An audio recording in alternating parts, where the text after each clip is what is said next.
기도하시겠습니다. 주님 감사합니다. 저희를 또 이렇게 말씀 앞으로 불러주시니 감사합니다. 정말 지혜 있는 자가 누구인지, 미련한 자가 누구인지 주님 이 자리에서 밝히 알려주시고 지혜 있는 자로 살 수 있도록 저의 삶을 깊이 간섭해 주시길 소망합니다. 주님만 기대합니다. 예수님 이름으로 기도드렸습니다. 안녕하세요. 제가 사실 이 건강 상태가 왔다 오락가락해서 오늘 할 수 있을지 없을지 몰랐는데 감사하게 네, 오늘 병원에 가서 주사도 한 대 맞고 뭐 이래서 지금 좀 많이 괜찮습니다. 그래도 감사하게도 말씀을 나눌 수 있게 됐네요. 잠언서 12장 15절 말씀이에요. 미련한 자는 자기 행위를 바른 줄로 여기나 지혜로운 자는 권고를 듣느니라 라고 돼 있잖아요. 우리가 여기서 잠언서 하면서 우리 너무 많이 했던 얘기예요. 미련한 자라는 거는 IQ가 안 좋거나 학력이 떨어지거나 내지는 머리가 좀 나쁘거나 뭐 이런 사람이 아니라 성령이 없는 자가 미련한 자라고 말씀을 드렸죠. 세상에서 공부 끝까지 했을지라도 하나님이 그 안에 없다면, 성령의 지혜가 없다면 그 자는 미련한 자예요. 세상에서 아무런 학력이 없을지라도 그래도 그 안에 성령님이 있다면 그 자는 지혜로운 자가 맞습니다. 그것이 성경에서 말하는 자죠. 말하는 내용이죠. 그래서 미련한 자는 다시 말하면 성령이 없는 자는 자기 행위를 바른 줄로 여긴다. 근데 이 말씀을 밑에 있는 말씀과 같이 연결시켜서 읽는다면 이렇게 하면 이해하면 좀 더 편할 것 같은데, 미련한 자는 권고를 듣지 않고 지혜로운 자는 권고를 듣느니라. 이렇게 가면 되지 않을까요? 다시 가면 미련한 자는 자기 행위를 바른 줄로 여기나 지혜로운 자는 자기 행위가 바르지 않았을 때 바르지 않다고 말하는 권고에 귀를 기울인다. 뭐 이렇게 좀 풀어서 얘기하면 그렇게 될 것 같아요. 그렇죠? 그러니까 어쨌든 하나님이 없는 자는 그냥 끝까지 자기가 틀렸을지라도 끝까지 그냥 자기 뜻대로 가서 멸망일로 간다는 얘기고, 지혜로운 자는 하나님이 고쳐주시는 거에 고침을 당한다는 얘기일 거예요. 그렇죠? 여기는 이 말씀이 여러분이 오해를 하지 않으셨으면 좋겠는 게, 과연 우리는 그러면 지혜로운 자로 살 수 있냐는 거죠. 그러니까 우리가 보통 지혜로운 자 그러면 지혜롭게 뭔가 바른 걸 선택해서 사는 사람이라고 생각을 하잖아요. 그러니까 우리가 성령 하나님께서 지혜 성령님께서 우리에게 말씀을 주셔서 예를 들어서 갈림길이 있어요. 그러면 우리 오늘 하루만 한번 생각해 봅시다. 지금 한국 시간으로는 9시잖아요. 그러면 하루가 이제 거의 끝났죠. 그러면 아침에 일어났어요. 일어나서 출근을 합니다. 내지는 뭐 누굴 만나러 갑니다. 어쨌든 뭐 일반적으로 회사를 간다고 하면은 출근을 하는 길에 출근해서 회사에 도착해서 그 다음에 누군가를 만나서 어떤 업무를 보거나 이럴 때마다 우리는 맨 갈림길에 있잖아요. 그죠? 내가 전화를 지금 해야 돼, 말아야 돼. 내지는 밥을 먹어야 돼, 말아야 돼. 그죠? 웃어야 돼, 말아야 돼. 뭐 기타 등등등. 그 모든 갈림길에서 우리는 정말 하나님의 지혜에 따라 살았을까요? 만약에 우리한테 오늘 갈림길이 한 5개의 갈림길이 있었다고 칩시다. 그럼 5개의 갈림길 중에서 여러분은 하나님의 지혜로 살아가는 게 몇 번이나 될 것 같아요? 한 달로 한번 쳐볼까요? 그러면 한 달에 100번이라고 한번 해봅시다. 그럼 100번 동안에 여러 갈림길의 케이스들이 있어요. 그 케이스에서 하나님의 뜻대로 살았던 것이 몇 할이나 될까요? 야구에서는 10번에서 3번만 쳐도 잘하는 사람이라고 얘기를 해요. 그렇죠? 근데 저는 크리스찬들은 100번에서 3번만 잘도 잘하는 크리스찬이 아닐까라는 생각이 드는 게, 물론 제 삶이 워낙 이렇게 같지 않은 삶이어서 저를 기준으로 봐도만 그런지 모르겠지만, 모르겠습니다만 여러분들은 어떨지 모르겠어요. 근데 우리가 정말 하나님의 뜻대로 살아갈 수 있을까요? 살아왔을까요? 우리는 보통 지혜로운 자라는 걸 어떻게 생각하냐면 그냥 하나님의 뜻대로 살아가는 자, 성령이 임한 자, 성령의 사람이라고 한다면, 여기서 말하는 지혜로운 자라는 건 다른 게 아니라 성령이 임한 자, 그래서 성령이 함께 하시는 자, 성령이 충만한 자는 늘 하나님의 뜻대로 살아가는 자라고 우리는 생각을 한단 말이에요. 근데 그게 가능하냐는 얘기예요. 그러니까 예를 들어서 우리가 지금 여기에서 우리 주변에서 그렇게 살아갈 것처럼 보이는 분이 몇 분 보이죠. 근데 그렇지는 않아요. 우리가 서로 다 아는데 뭐 그렇잖아요. 우리 그런 인간들이 아니거든요. 우리들이 또. 그러니까 우리가 여러분들이 보기에 저 사람은 그래도 하나님의 뜻대로 살아가는 것 같아라고 하지만 그 사람한테 가서 물어보세요. 그 사람이 정말 하나님의 뜻대로 살아가는 사람이라고 한다면 이렇게 말할 거예요. 저는 오늘 하나님이 저한테 10번을 말씀하셨는데 그 중에 한 번 정도 알아들은 것 같았는데 그나마도 하나님이 원하는 대로 살지 않았습니다. 아마 이렇게 말하는 게 우리의 일반적인 삶이 아닐까? 라는 생각이 들어요. 그래서 지금 지혜로운 자는 권고를 듣는다는 게 무슨 말이냐면, 우리가 어떤 생각하면 지혜로운 자는 하나님의 뜻대로 산다. 이렇게 지금 잠언서의 내용이 가야지 우리가 좀 납득이 될 것 같은데 사실 하나님 우리를 너무나 잘 아시잖아요. 그러니까 우리는 늘 헛손질을 하고 헛발질을 하는 사람들이란 말입니다. 그냥 하나님이 하시는 일은 뭐냐면 우리를 계속해서 커렉션 시켜줘요. 계속해서 우리를 고쳐주세요. 그래서 우리가 어디를 갈 때마다 하나님께서 거기가 아니야 라고 권고를 주세요. 그걸 고쳐주실 때 돌아보고 그 길이 아니라는 거에 아멘하고 하나님이 원하는 길로 가려고 신용이라도 하는 자가 바로 지혜로운 자라고 지금 하나 성경에서 말씀하는 거예요. 그래서 혹시라도 여러분이 오해하지 마실 게 하나 성경에서 말하는 성령의 사람이라는 거는 슈퍼맨처럼 완벽한 사람, 슈퍼맨 같이 이렇게 히어로들처럼 적을 만나도 언제나 물리칠 수 있는 그런 존재들이 아니라 여기서 말하는 지혜로운 자, 성령의 사람이라는 게 고작 저예요. 고작 여러분이에요. 그냥 그리스도인. 그리스도가 없으면 아무것도 아닌 존재들. 그죠?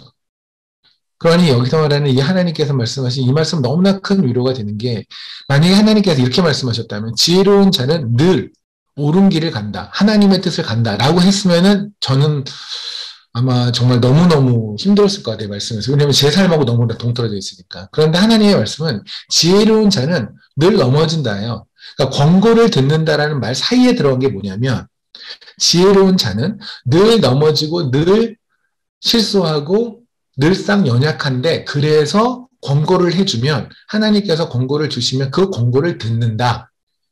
이게 지금 아래의 문장이란 말입니다. 이해 되십니까? 그럼 위에 있는 문장은 뭐가 되는 거냐면 미련한 자는 하나님이 없는 자는 늘상 틀릴 수밖에 없죠. 그렇지 않아요? 하나님이 없다면 늘상 틀릴 수밖에 없어요. 늘상 틀릴 수밖에 없어서 넘는데 하나님이 뭐라고 말씀하시든 그들은 끝까지 그 말을 듣지 않는다. 이게 지금 이 말씀이에요. 이해되십니까? 그래서 이 말씀만으로 사실은 너무나 큰 위로예요. 그냥 이 말씀이 오늘의 결론이에요. 우리는 늘상 넘어지지만 하나님께서 우리의 삶을 포기치 아니하시고 늘상 우리 삶에 개입하셔서 권고를 주시고 고쳐서 쓰시려고 하시고 또 우리는 거기에 우리 안에 계시는 하나님의 탄호하심으로 탄식하심으로 우리가 거기에 조금에도 반응하며 살아가는 것. 이렇게 살아갈 수밖에 없고 그게 살아가는 거다. 그 살아가는 게 바로 은혜다라는 말씀이어서 그냥 저의 삶을 딱 바라봤을 때 그냥 정확하게 하나님께서 말씀하신 삶이어서 너무 감사하고 네, 그렇습니다. 그 할 얘기 다 했으니까 이렇게 오늘 잠언서 사경회를 끝나면 좀 웃기잖아요. 그렇죠? 이렇게까지. 그리고 찬양 시간보다는 말씀 시간이 길어야 되지 않나요? 그러면 한번 구체적으로 한번 들어가 볼게요. 여기서 권고라고 하는 우리 히브리어로 권고를 한다는 말 있잖아요. 그거 권고라는 말이 히브리어는 아이초라는 말이에요. 근데 아이초라는 이 말이 성경에서 여러 번 쓰여요. 여러 번 쓰이는데 보통 영어로 표현하면 어떤 말로 쓰이냐면 카운셀. 우리가 보통 상담한다고 얘기를 하잖아요. 그죠? 카운셀이라는 말로 많이 쓰이거든요. 그 대표적인 게 열왕기상 12장인데 대부분이 카운셀이라는 말로 쓰여요. 권고하다는 말이. 근데 그 중에 대표적인 게 오늘 잠깐 나눌 수도 있을 것 같아서 열왕기상 12장에 보면 르호보암의 이야기가 나오거든요. 르호보암이 사람들한테 이제 권고를 받아요. 그래서 18절에 보면 아마 얘기 아실 거예요. 노인들이 자문을 했는데 백성들한테 심각한 그 노동을 시켜서 백성들이 못하겠다, 못 살겠다 이러니까 르호보암이 이거 어떻게 해야 되지? 해서 물어봤는데 노인들이 자문하기를 백성들을 생각해서 그 노역을 시키지 마십시오라고 얘기를 했고 그러나 젊은 자들이 말했을 때는 그냥 하십시오라고 했다고 하잖아요. 근데 노인들이 일단 자문을 했다라고 하잖아요. 8절에. 왕이 노인들이 자문하는 것을 버리고 있죠. 이때 카운셀이에요. 그러니까 상담을 해주는 거죠. 그의 충고를 하는 거죠. 어드바이스를 하는 거예요. 그죠? 그러니까 보통 카운셀의 의미는 뭐냐면 단순한 상담이 아니라 단순한 상담이나 그게 아니라 틀리는 걸 고쳐주는 게 보통 카운셀이죠. 그죠? 어떤 기업 같은 데 가서 그 기업이 잘못된 방향으로 가고 있거나 그랬을 때 가서 이제 카운셀링 하는 사람들이 돈을 받고 그 기업에 있는 전체 운영 방법이나 매니지먼트 방법을 본 다음에 이 부분 틀렸어요. 이렇게 하시면 안 될 것 같아요. 라고 하는 게 카운셀링 하는 거잖아요. 그죠? 그래서 지금 왕이 노인들이 해주는 고침 그들이 이건 틀렸으니까 이건 하지 마십시오라는 얘기를 듣지 않고 젊은 사람들의 의견을 들어서 노역을 시켜서 결국은 유다 사람들이 화가 풀이 나가지고 여로보암을 쫓아서 북이스라엘로 올라갔다 그 얘기를 지금 하는 거거든요. 그때 자문이라는 말, 카운셀이라는 말이에요. 그래서 카운셀은 뭐냐면 말 그대로 고쳐주는 거죠. 이게 아까 잠언서에서 나오는 지혜로운 자는 권고를 듣느니라 할 때 그 권고예요. 근데 이 단어가 이와 같은 의미가 신약에서 쓰이는 게 있는데 이 신약에서 쓰이는 게 바로 뭐냐면 오늘 할 얘기의 주된 이야기입니다. 대표적인 것만 하나 보여드릴게요. 요한복음 14장입니다. 지금 이제 카운셀이에요. 카운셀. 우리가 권고하다, 조언을 하다, 상담하다. 이 말이 같은 의미로 쓰이는 신약에서의 표현을 한번 볼 텐데요. 요한복음 14장을 보면은 16절을 잠깐 볼게요. 이때 이렇게 나오죠. 내가 아버지께 구하겠으니 그가 또 다른 보혜사를 너희에게 보내 주사 영원토록 너희와 함께 있게 하리니 아멘. 이때 보혜사라는 말이 나오죠. 이때 이 보혜사가 우리가 알고 있는 뭐 영어로 하면 헬퍼이라고 나오고요. 또는 성경에서 NIV 같은 데서나 또는 다른 버전 같은 경우는 카운셀러라고 나와 있어요. 영어 표현에서는. 한국에서는 보혜사 또는 뭐 성령님이라고 우리가 보통 해석을 하죠. 근데 이 보혜사라는 말이 왜 영어에서 헬퍼라는 말로 쓰이기도 하고 왜 카운셀러라고 쓰이기도 하냐면 그 이유가 뭐냐면 이 단어가 원래 파라클레이토스라는 단어예요. 근데 이 파라클레이토스라는 단어가 원래는 파라고 칼레이라는 단어, 칼레오라는 단어예요. 파라 칼레오라는 단어가 동사에 출발한 건데 이 단어가 이제 나온 게 파라클레이토스라고 하는 보혜사라는 뜻이 나오는 거예요. 근데 파라클레오라는 말이 뭐냐면 파라라는 말이 곁에 있다 이런 말이에요. 그래서 왜 성령님 우리 함께 계시다 그러잖아요. 너희와 끝까지 함께 계신다를 할 때 파라클레이토스라 파라라는 말이 곁에 있다는 얘기, 함께 하신다. 그래서 성령님 우리 함께 계신다고 얘기를 하죠. 그 다음에 칼레오라는 말이 뭐냐면 이게 뜻이 여러 가지가 있어요. 소위 어떤 뜻이죠? 권고하다는 뜻도 있고 훈계하다는 뜻도 있고 탄원하다, 위로하다 뭐 이런 뜻이 있어요. 그러니까 우리가 일반적으로 성령님이 우리를 위로하시는 성령님이라고 하시잖아요. 그죠? 그리고 서로 성령님께서 우리의 마음을 괴롭게도 하시죠. 우리가 잘못하면은. 그러니까 성령님이 하시는 모든 일들의 하나하나의 그 동사의 의미가 가지고 있는 게 칼레오라는 단어예요. 그래서 파라칼레오라는 단어에서 나온 게 보혜사라는 파라클레이토스라는 말이 나온 거거든요. 그러니까 이 칼레오라는 말이 탄원, 도와주, 위로하다는 뜻도 있고, 또는, 탄원하다는 뜻도 있고, 권고하다는 뜻도 있고, 이러다 보니까 영어로 하면 카운셀의 뜻도 있고, 그죠? 그리고 뭔가를 돕다라는 헬프의 뜻도 있고, 또는 컴포트 같이 이렇게 뭘 위로해주다는 뜻도 있고, 그러다 보니까 어느 성경의 표현을 보면은 이 보혜사라는 해석을 컴포터라고 해석하는 경우도 있고요. 또 어느를 보면 카운셀러라고 되기도 하고요. 어디를 보면 헬퍼라고 되기도 해요. 제가 지금 가지고 있는 개역개정의 영어 성경은 헬퍼라고 되어 있는데 NIV에는 카운셀러라고 되어 있고요. 그리고 또 다른 성경에서는 컴포터라고 위로하는 자라고 되어 있거든요. 근데 그게 이제 그렇게 여러 가지 해석이 가능한 것은 이것의 동사의 뜻이 여러 가지여서 근데 사실 그것이 세 개나 네 개가 뜻이 전혀 다른 의미는 아니에요. 거의 하나의 의미예요.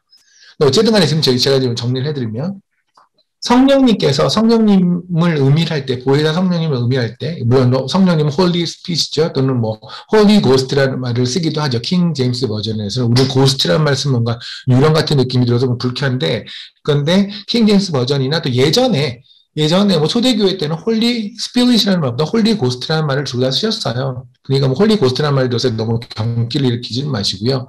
어쨌든 성령님은 홀리 스피릿이에요. 근데 그 홀리 스피릿은 성령님이 하시는 일이 뭐냐면 어떨 때는 컴포터의 역할을 하시고 어떨 때는 카운셀러의 역할을 하시고 어떨 때는 헬퍼의 역할을 하신다는 거예요. 근데 그걸 조합으로 한다면 그냥 카운셀러의 역할을 하신다고 생각하시면 될 것 같아요.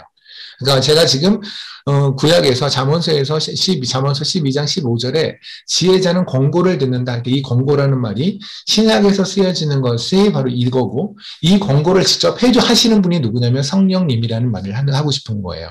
이해되십니까? 그러니까 우리가 성령님을 가지고 있잖아요. 성령님이 우리 안에 내주하시잖아요. 그 성령님이 우리 안에서 그렇게 카운셀러의 역할을 하신단 말입니다. 이해되세요? 그러니까 우리가 지금 오늘 할 건 뭐냐면 우리가 나눌 거는 성령님이 하시는 그 카운셀링이라는 일, 카운셀러로서 하시는 주된 일이 무엇인가 오늘 한번 나눠보려고 해요. 사실 이건 너무너무 중요한 것이 성령님에 대한 너무나 큰 오해들이 있죠. 21세기 교회에.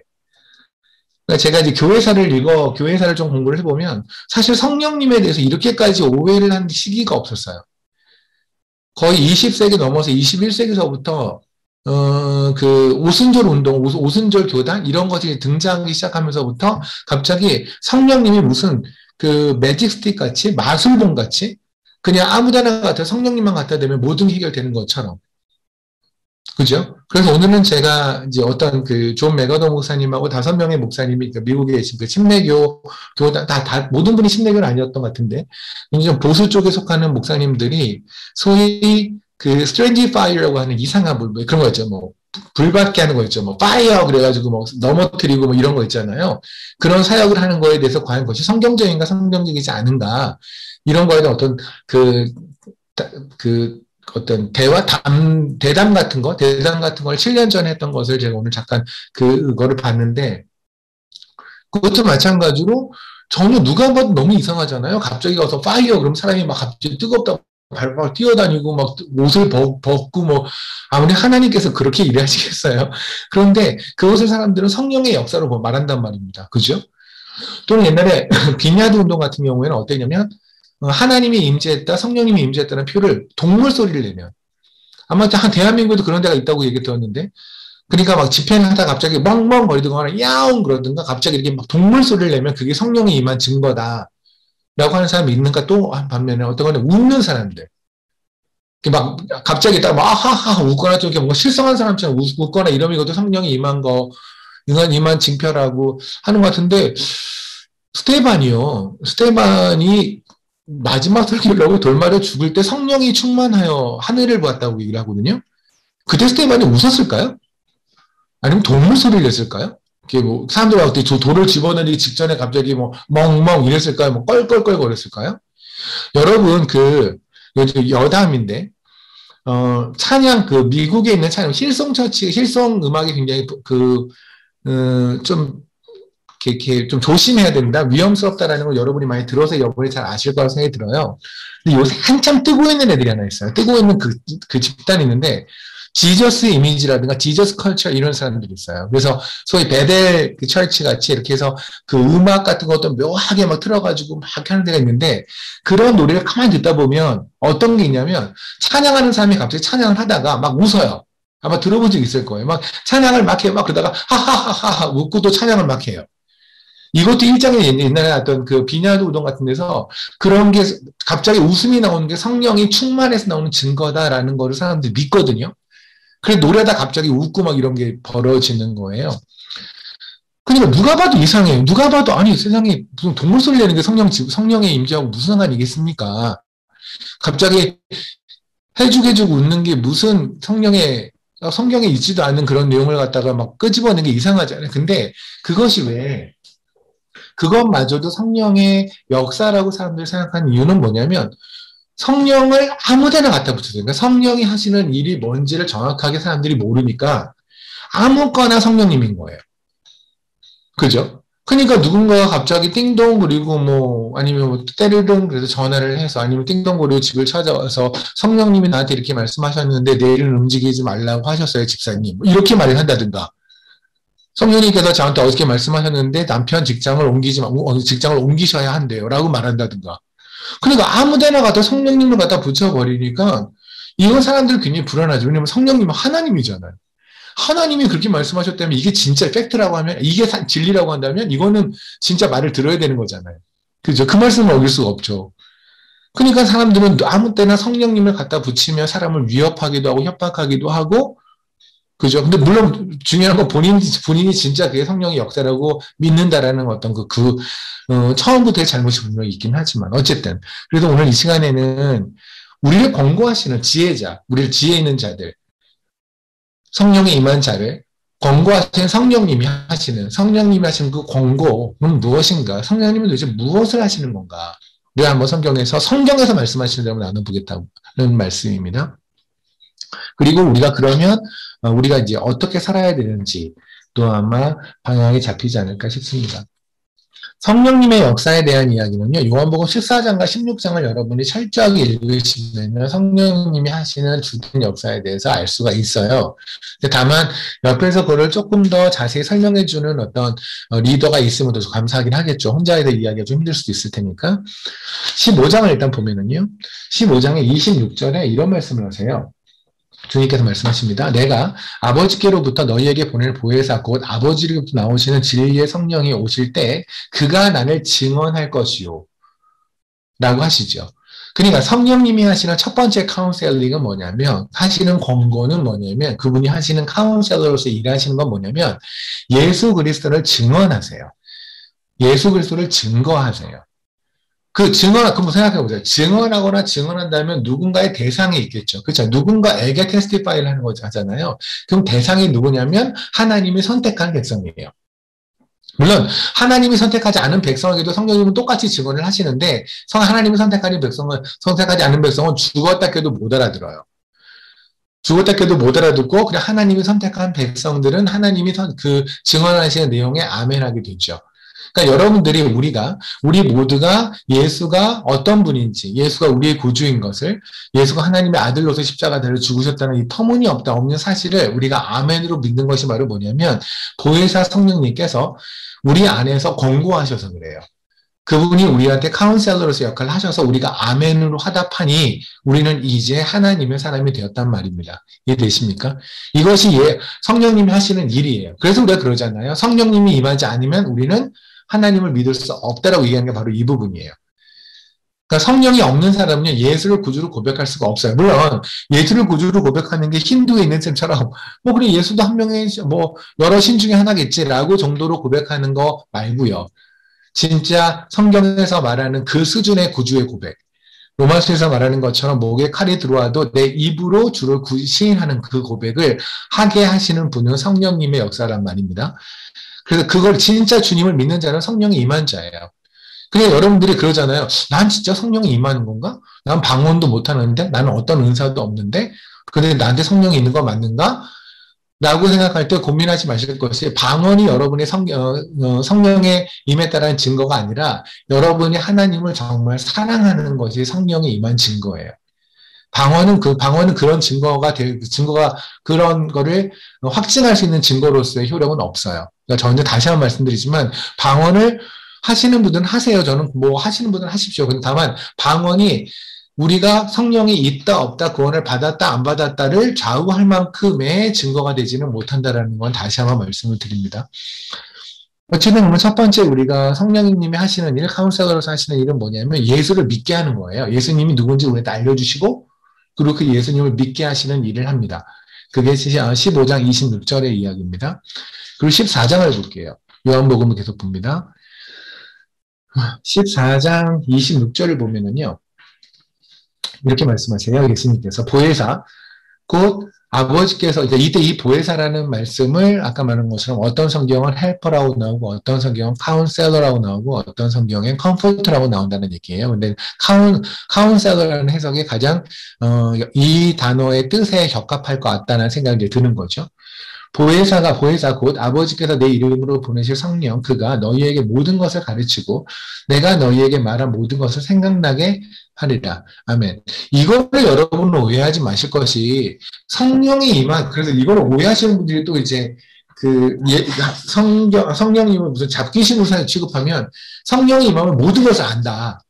가만히 눈 감고 있어도 세상에서 일어나는 모든 일을 알고, 주식 동향도 알 수 있고, 코인이 올라갈지 안 올라갈지 이런 거 다 안다, 성령이 임하면. 이라고 말하는 분들이 있는데 정말 가슴이 너무 답답해요.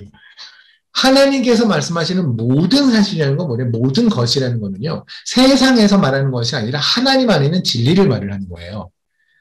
그러니까 다시 말하면 하나님이 말하는 모든 것이라는 하나님의 말씀을 의미하는 것이지, 세상에서 주식이 올라가고 내려가고 내일 사고가 나고 안 나고 어떤 사람의 얼굴을 봤더니 그 사람의 성격이 어떨 것 같고 이런 거 관상 보고 이런 식의 얘기가 아니란 말입니다. 그래서 성령님이 모든 것을 알게 하신다는 얘기를 혹시 오해하지 마실 것은, 성령님이 우리를 모든 걸 아신다는 건 성경의 말씀을 깨우쳐 알게 하신다는 말씀이에요.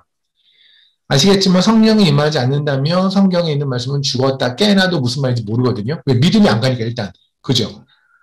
그리고 또 하나는 뭐냐면 성경의 말씀을 깨달아 아는데, 그 깨달아 아는 것은 어떤 거냐면 그 안에서 모든 것이 예수 그리스도라고 귀결된다는 거. 주님이 그랬잖아요. 성경은 다 나에 관한 얘기다라고 말씀하셨잖아요. 그 내용을 깨우쳐 알게 하신다는 얘기예요. 다시 읽을게요. 보혜사건 아버지께서 내 이름으로 보내실 성령, 그가 너희에게 모든 것을 가르치고, 그래서 가르친다는 거는 성경에 있는 모든 말씀을 우리에게 가르쳐서 알게 하시고, 내가 너에게 말한 모든 것. 주님이 우리에게 말씀하신 내용이 뭐예요? 주님이잖아요. 예수님께서는 시종일관 주님의 자신에 관한 이야기만 하셨거든요. 그죠? 그 주님의 이야기를 우리가 알게 하는 것이 바로 성령님의 일이란 말입니다. 아멘. 그러니까 정말 그러니까 성경을 이해하는 것은 정말로 하나님에게 의존, 성령님에게 의존을 성령님에게 지혜를 구하는 것이 그 방법밖에 사실은 없어요. 그죠? 근데 다만 뭐 그것이 누군가는 조금 더 하나 성령님이 알려주시는 거에 조금 더 깨우쳐서 많은 걸 알 수 있을 수 있고 또 누군가는 그렇지 않을 수도 있긴 하겠죠. 그죠? 또는 누군가는 하나님의 말씀을 좀 더 많이 볼 수 있는 시간이 있는 사람들이 있겠죠. 그죠? 또는 어떤 사람은 뭐 여러분과 직장 다니고 이러다 보면 그럴 시간이 없잖아요. 그죠? 그래서 제가 그러는 거예요. 목사님들이 말씀만 보시고 말씀만 전할 수 있게 방에 좀 가끔 가둬 놓으실 필요가 있어요. 밖에서 문을 잠그고 문을 안 열어두고 한 일주일에 한 10시간, 아니, 하루에 한 몇 시간씩 가둬 놓을 필요가 있어요. 그분들은 그거 하는 분들이거든요. 그래서 그 말씀을 보고 성령님께 기도하시고 그리고 정말 성령님에게 받는 지혜로 성령을 이해해서 성경 안에서 예수 그리스도를 뽑아내서 성도들에게 예수를 전하는 일. 그게 목사님들, 설교자들이 해야 되는 일이에요. 그러니까 그것보다 난 밖을 돌아다니는 걸 더 좋아하는 분들이 있다 그러면은 뭐 잠시 골절상을 입혀서라도 잠깐 이렇게 방에다 놓으셔서 그냥 이렇게 계속해서 그걸 보시게 이렇게 하는 일도, 교회의 발전을 위해서 좀 좋지 않을까라는 생각이 들기도 합니다. 어쨌든 간에, 어제 성경을 깨달아 아는 것은 성령님이 하시는 일입니다. 그죠? 근데 이게 왜 성령님께서 권고를 하셔야 되는지 아세요? 보세요. 약간 제가 그랬잖아요. 카운셀이라는 거는 틀린 거를 바로 잡아주는 거의 뜻이에요. 리프루브의 뜻이에요. 그러니까 다시 잘못 가고도 바로 잡아주는 건데 이게 왜 그러냐면 첫 번째 아까 우리가 요한복음 15장에서 나왔던 예수 그리스도를 증거하신다고 그랬잖아요. 그게 뭐냐면 우리의 원래 육신은 예수 그리스도를 죽었다 깨도 믿기 싫어요. 맞죠? 그렇잖아요. 근데 우리의 육신을 꺾고 네가 틀렸어 라고 하고 주님이 예수가 구주야. 우리한테는 돈이 구주였단 말입니다. 우리한테 나의 성격과 나의 집안과 나의 무엇이 구주였겠죠. 그죠? 그러니까 우리는 예수 빼고는 다 믿는, 예수 빼고는 다 믿는 그러한 못돼 먹은 죄성을 가지고 있는데 이 죄성을 꺾으시고 이게 틀려서 여기서 고치시고 예수 그리스도를 믿게 하시니 하나님, 예수 성령님께서 카운셀러가 되신단 말입니다. 고치셨잖아요. 그죠?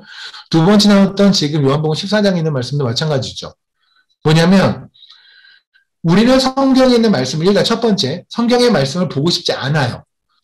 성령님께서 우리 안에서 일하지 않으면 우리는 성경을 보고 성령님이 그렇게 일하셔도 성경을 보기 그렇게 싫은데 하나님을 만나도 성경을 보기 싫은데 성령님이 없는 사람은 뭐 죽었다 깨도 안 되는 거죠. 그죠? 일단 하나님을 만나도 성경만 보면 이상하게 다른 게 먼저 보고 싶고 급한 일도 생기고 막 이러잖아요. 그죠? 그리고 이 안에서 예수 그리스도를 발견하는 걸 우리는 진짜 끔찍하게 싫어요. 우리 죄성은 뭐냐면 이 안에서 나를 위한 메시지. 성경 안에서 오늘도 나에게 무슨 말씀을 하시나. 그죠? 그러니까 토종 비결처럼 나의 어떤 계획에 맞는 이야기. 뭐 이런 것들을 성경에서 뽑아내고 내가 어떻게 하면 윤택하게 살아갈 수 있을까? 그러니까 뭐래요? 무엇이든지 구하라. 이런 말 가지고 우리 무엇이든지 구하면 된다. 11조에서 하늘의 문을 열고 내리신다 그러니까 11조를 내면 하늘의 문을 열고 창고가 넘치게 뭐 해갖고 돈에 깔려 죽게 만든다. 뭐 이런 이야기.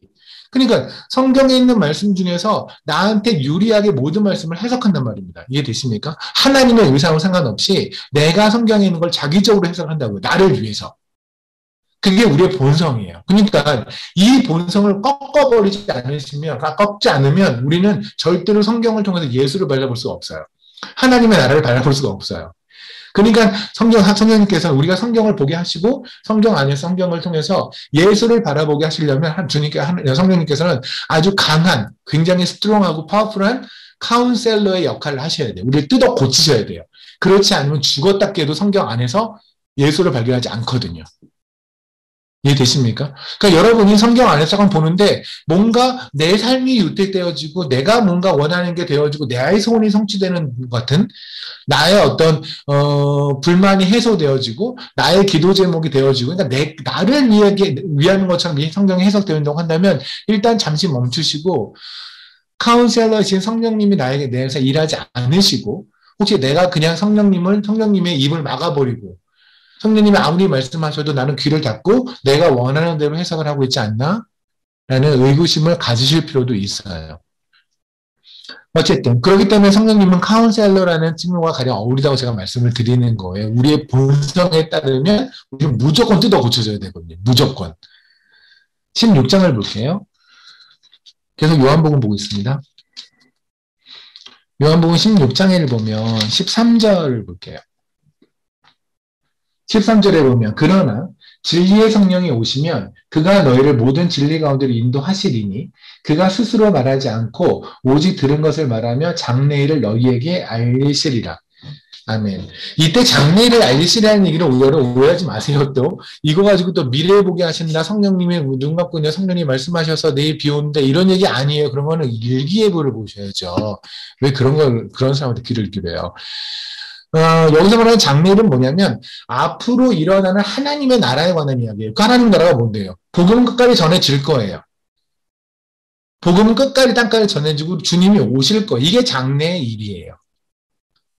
장래의 일은 내일 일어나고 1년에 무슨 일이 일어나고 이런 식의 얘기가 아니라고요. 주님이 복음은 전해지고 하나님이 원하는 선택한 백성들은 이 땅에 다 구원을 받고 주님을 다 만나고 그리고 주님이 생각해 보세요. 왜 땅끝까지 복음이 전해야 되는지 아세요? 왜 땅끝까지 복음이 전해져야 주님이 오시는지 아십니까? 글쎄요. 그러면 안 돼요. 큰일 나요. 보세요. 이 땅에서 죽으면 더 이상의 소망은 없죠. 그렇죠? 한 번 죽으면 히브리서에 나오잖아요.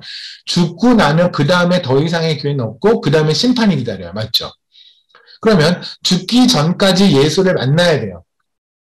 맞죠? 근데 하나님이 선택한 백성들은 예수를 만나야만 해요. 맞죠? 그럼 하나님이 선택한 백성들은 이 땅에서 죽기 전에 예수를 만나야 한단 말입니다. 그러니까 이 땅에서 주님께 하나님께서 선택한 백성이 저는 몇 명인지 모르지만 만약에 예를 들어서 하나님께서 예를 드는 거예요. 만약에 1000명이라고 해봅시다. 그러면 1000명의 백성들이 시대에 걸쳐서 태초부터 주님이 오시는 순간까지 계속해서 1000명이라는 사람이 어느 순간에 구원을 받겠죠. 이해되십니까? 하나님이 선택한, 그러니까 천국에 올라가는 사람이 1000명이라고 친다면, 예를 들어서, 그거를 이제 저기 신천지에서 뭐 14만 4천명 이러고 있는 거고, 그죠? 어쨌든, 그러면, 여기는 이 사람들이 어쨌든 간에 주님을 다 만나야 되죠. 그러면 주님께서 오세요? 주님께서 심판주로 딱 오셨을 때, 만약에, 복음을 듣지 못한 사람이 있다고 칩시다. 복음을 듣지 못한 사람이 있어서 주를 만나지 못해서 그러면 1000명이 원래는 하나님께서 구원을 하시기로 했는데 999명의 구원을 받았다고 한다면 하나님의 계획에 미스가 있는 거죠. 이해되십니까? 그러니까 이 땅에서 하나님이 원하는 백성들, 구원하시기로 하는 모든 백성들이 구원을 받고 나서 주님이 오신다고요. 그럼 심판주로 오셨을 때 주님이 선택하기로 한 모든 백성들이 다 구원을 받게 되는 거잖아요. 그래서 복음은 땅끝까지 전해져야 되고 땅끝까지 전해질 수밖에 없어요. 그거는 우리가 저 같은 사람이 선교 안 하고 그냥 누워만 있어도 복음은 전해져요. 여러분이 기도 안 하고 이런 거 해도 안 해도 그냥 복음은 전해져요. 다만 우리가 그럼에도 불구하고 복음을 전해야 되는 이유는 그럼에도 불구하고 우리가 선교에 기도를 하고 전도에 기도를 해야 되는 이유는 뭐냐면 어차피 되는 승리하는 길에 우리가 동참해서 그 영광을 목격하자는 거예요. 왜 축구 경기를 하다 보면 내가 응원을 안 해도 질 건 지고 이길 건 이기죠. 어떤 사람은 그러죠. 내가 응원하면 꼭 져 이러잖아요. 근데 그렇게 영향력 있지 않으세요, 본인들이 되게 영향력 있는 줄 알아요. 지가 무슨 응원을 하고 무슨 축구가 져요. 상관없으세요. 주무셔도 돼요. 응원하셔도 돼요. 밤새 응원하셔도 돼요. 이길 놈은 이기고 질 놈은 져요. 그럼 보세요. 그러면 어차피 내가 잠만 자도 이 팀을 이길 거예요. 근데 왜 깨서 봐요? 어차피 내가 잠만 자도 이 팀은 이길 거예요. 근데 내가 왜 깨서 보죠? 이 승리를 만끽하고 싶으니까. 같이 동참하고 싶으니까. 이게 우리가 선교를 하는 이유예요. 이것이 우리가 기도를 하는 이유예요. 그러니까 여러분이 기도를 하고 여러분이 선교를 했기 때문에 하나님의 나라가 확정되고 이게 아니라 원칙대로 뭐냐면 원래는 하나님이 하실 거는 그냥 하나님이 하세요. 근데 우리에게 하나님께서 이 경기를 구경하라고.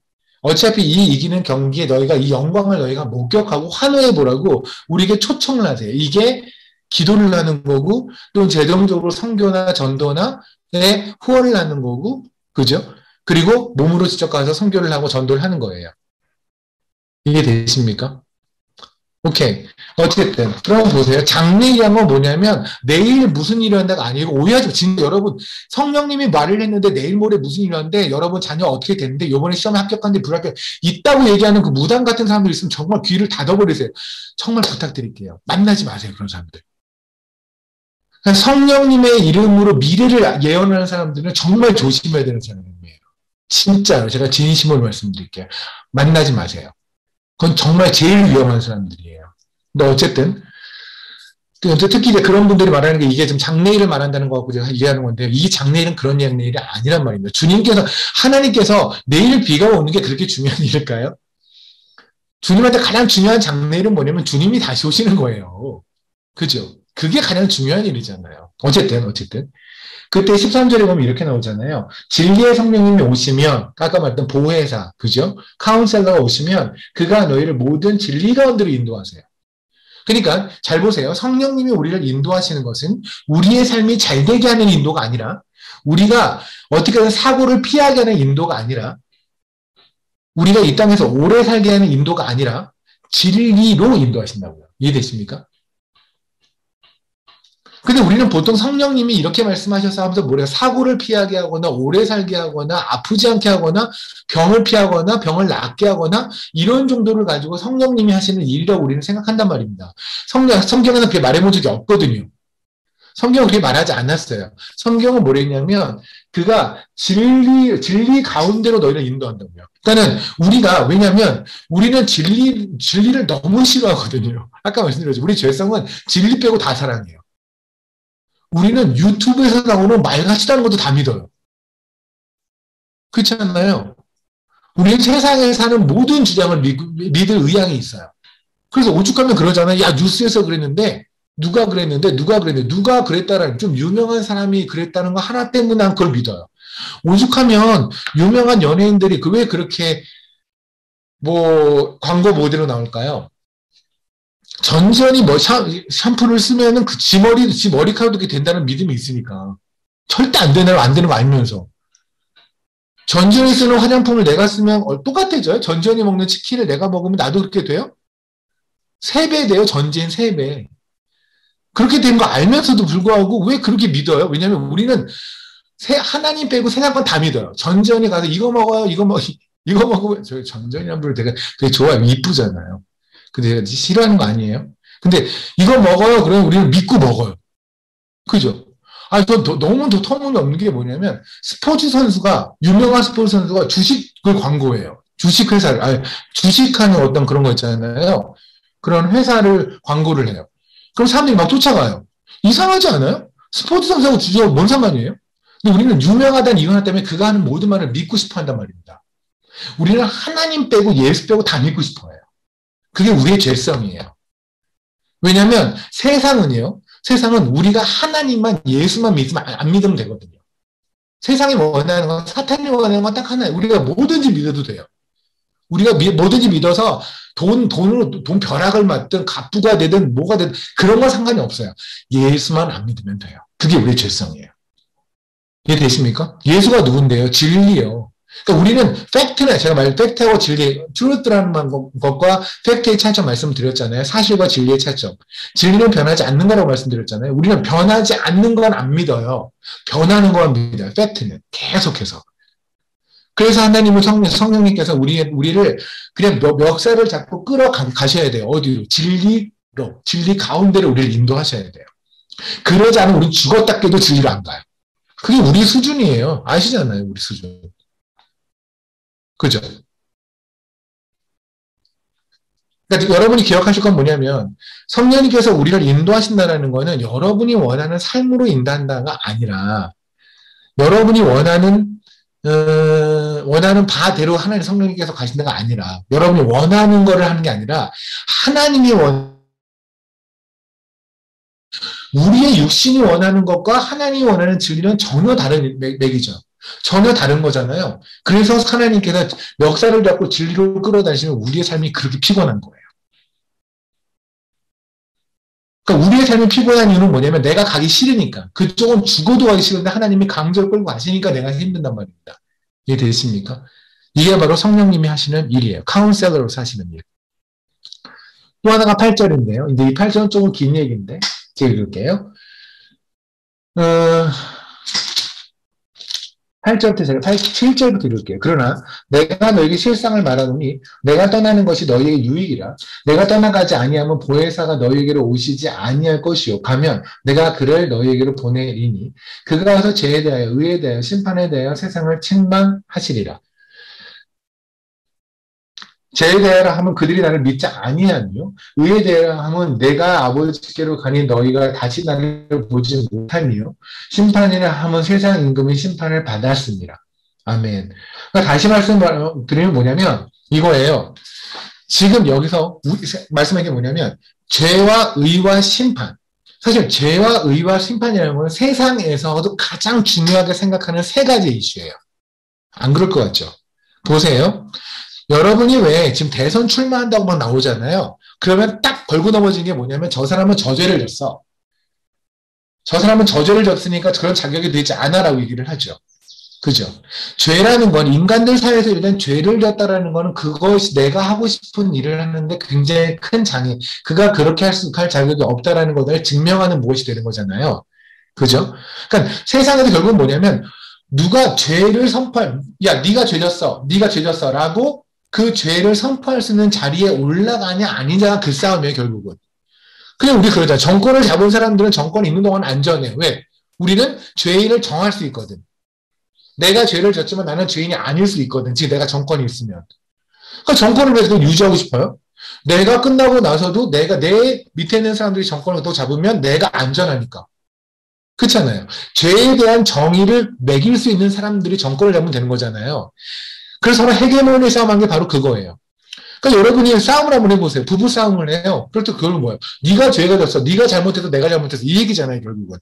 세상은 다 그 얘기예요. 그러니까 여러분이 세상은 죄에 대한 관심이 없다고 생각하는데 아니요. 죄에 대한 관심이 가득해요. 다만 죄가 뭔지를 몰라요.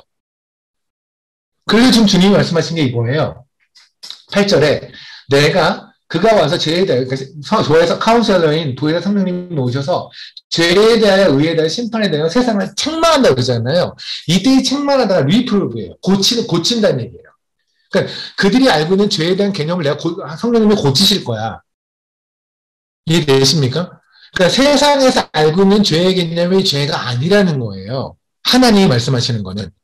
그 일을 하시는 분이 성령님이라고요. 그러니까 보세요. 여러분이 주를 만나기 전까지 단 한 번도 만나기 전까지 죄인이란 말 해본 적 없잖아요. 근데 주를 만나고 났더니 갑자기 죄인이라는 고백을 하게 됐네요. 그리고 죄인이라고 하네요. 죄를 졌다고 얘기하네요. 왜요?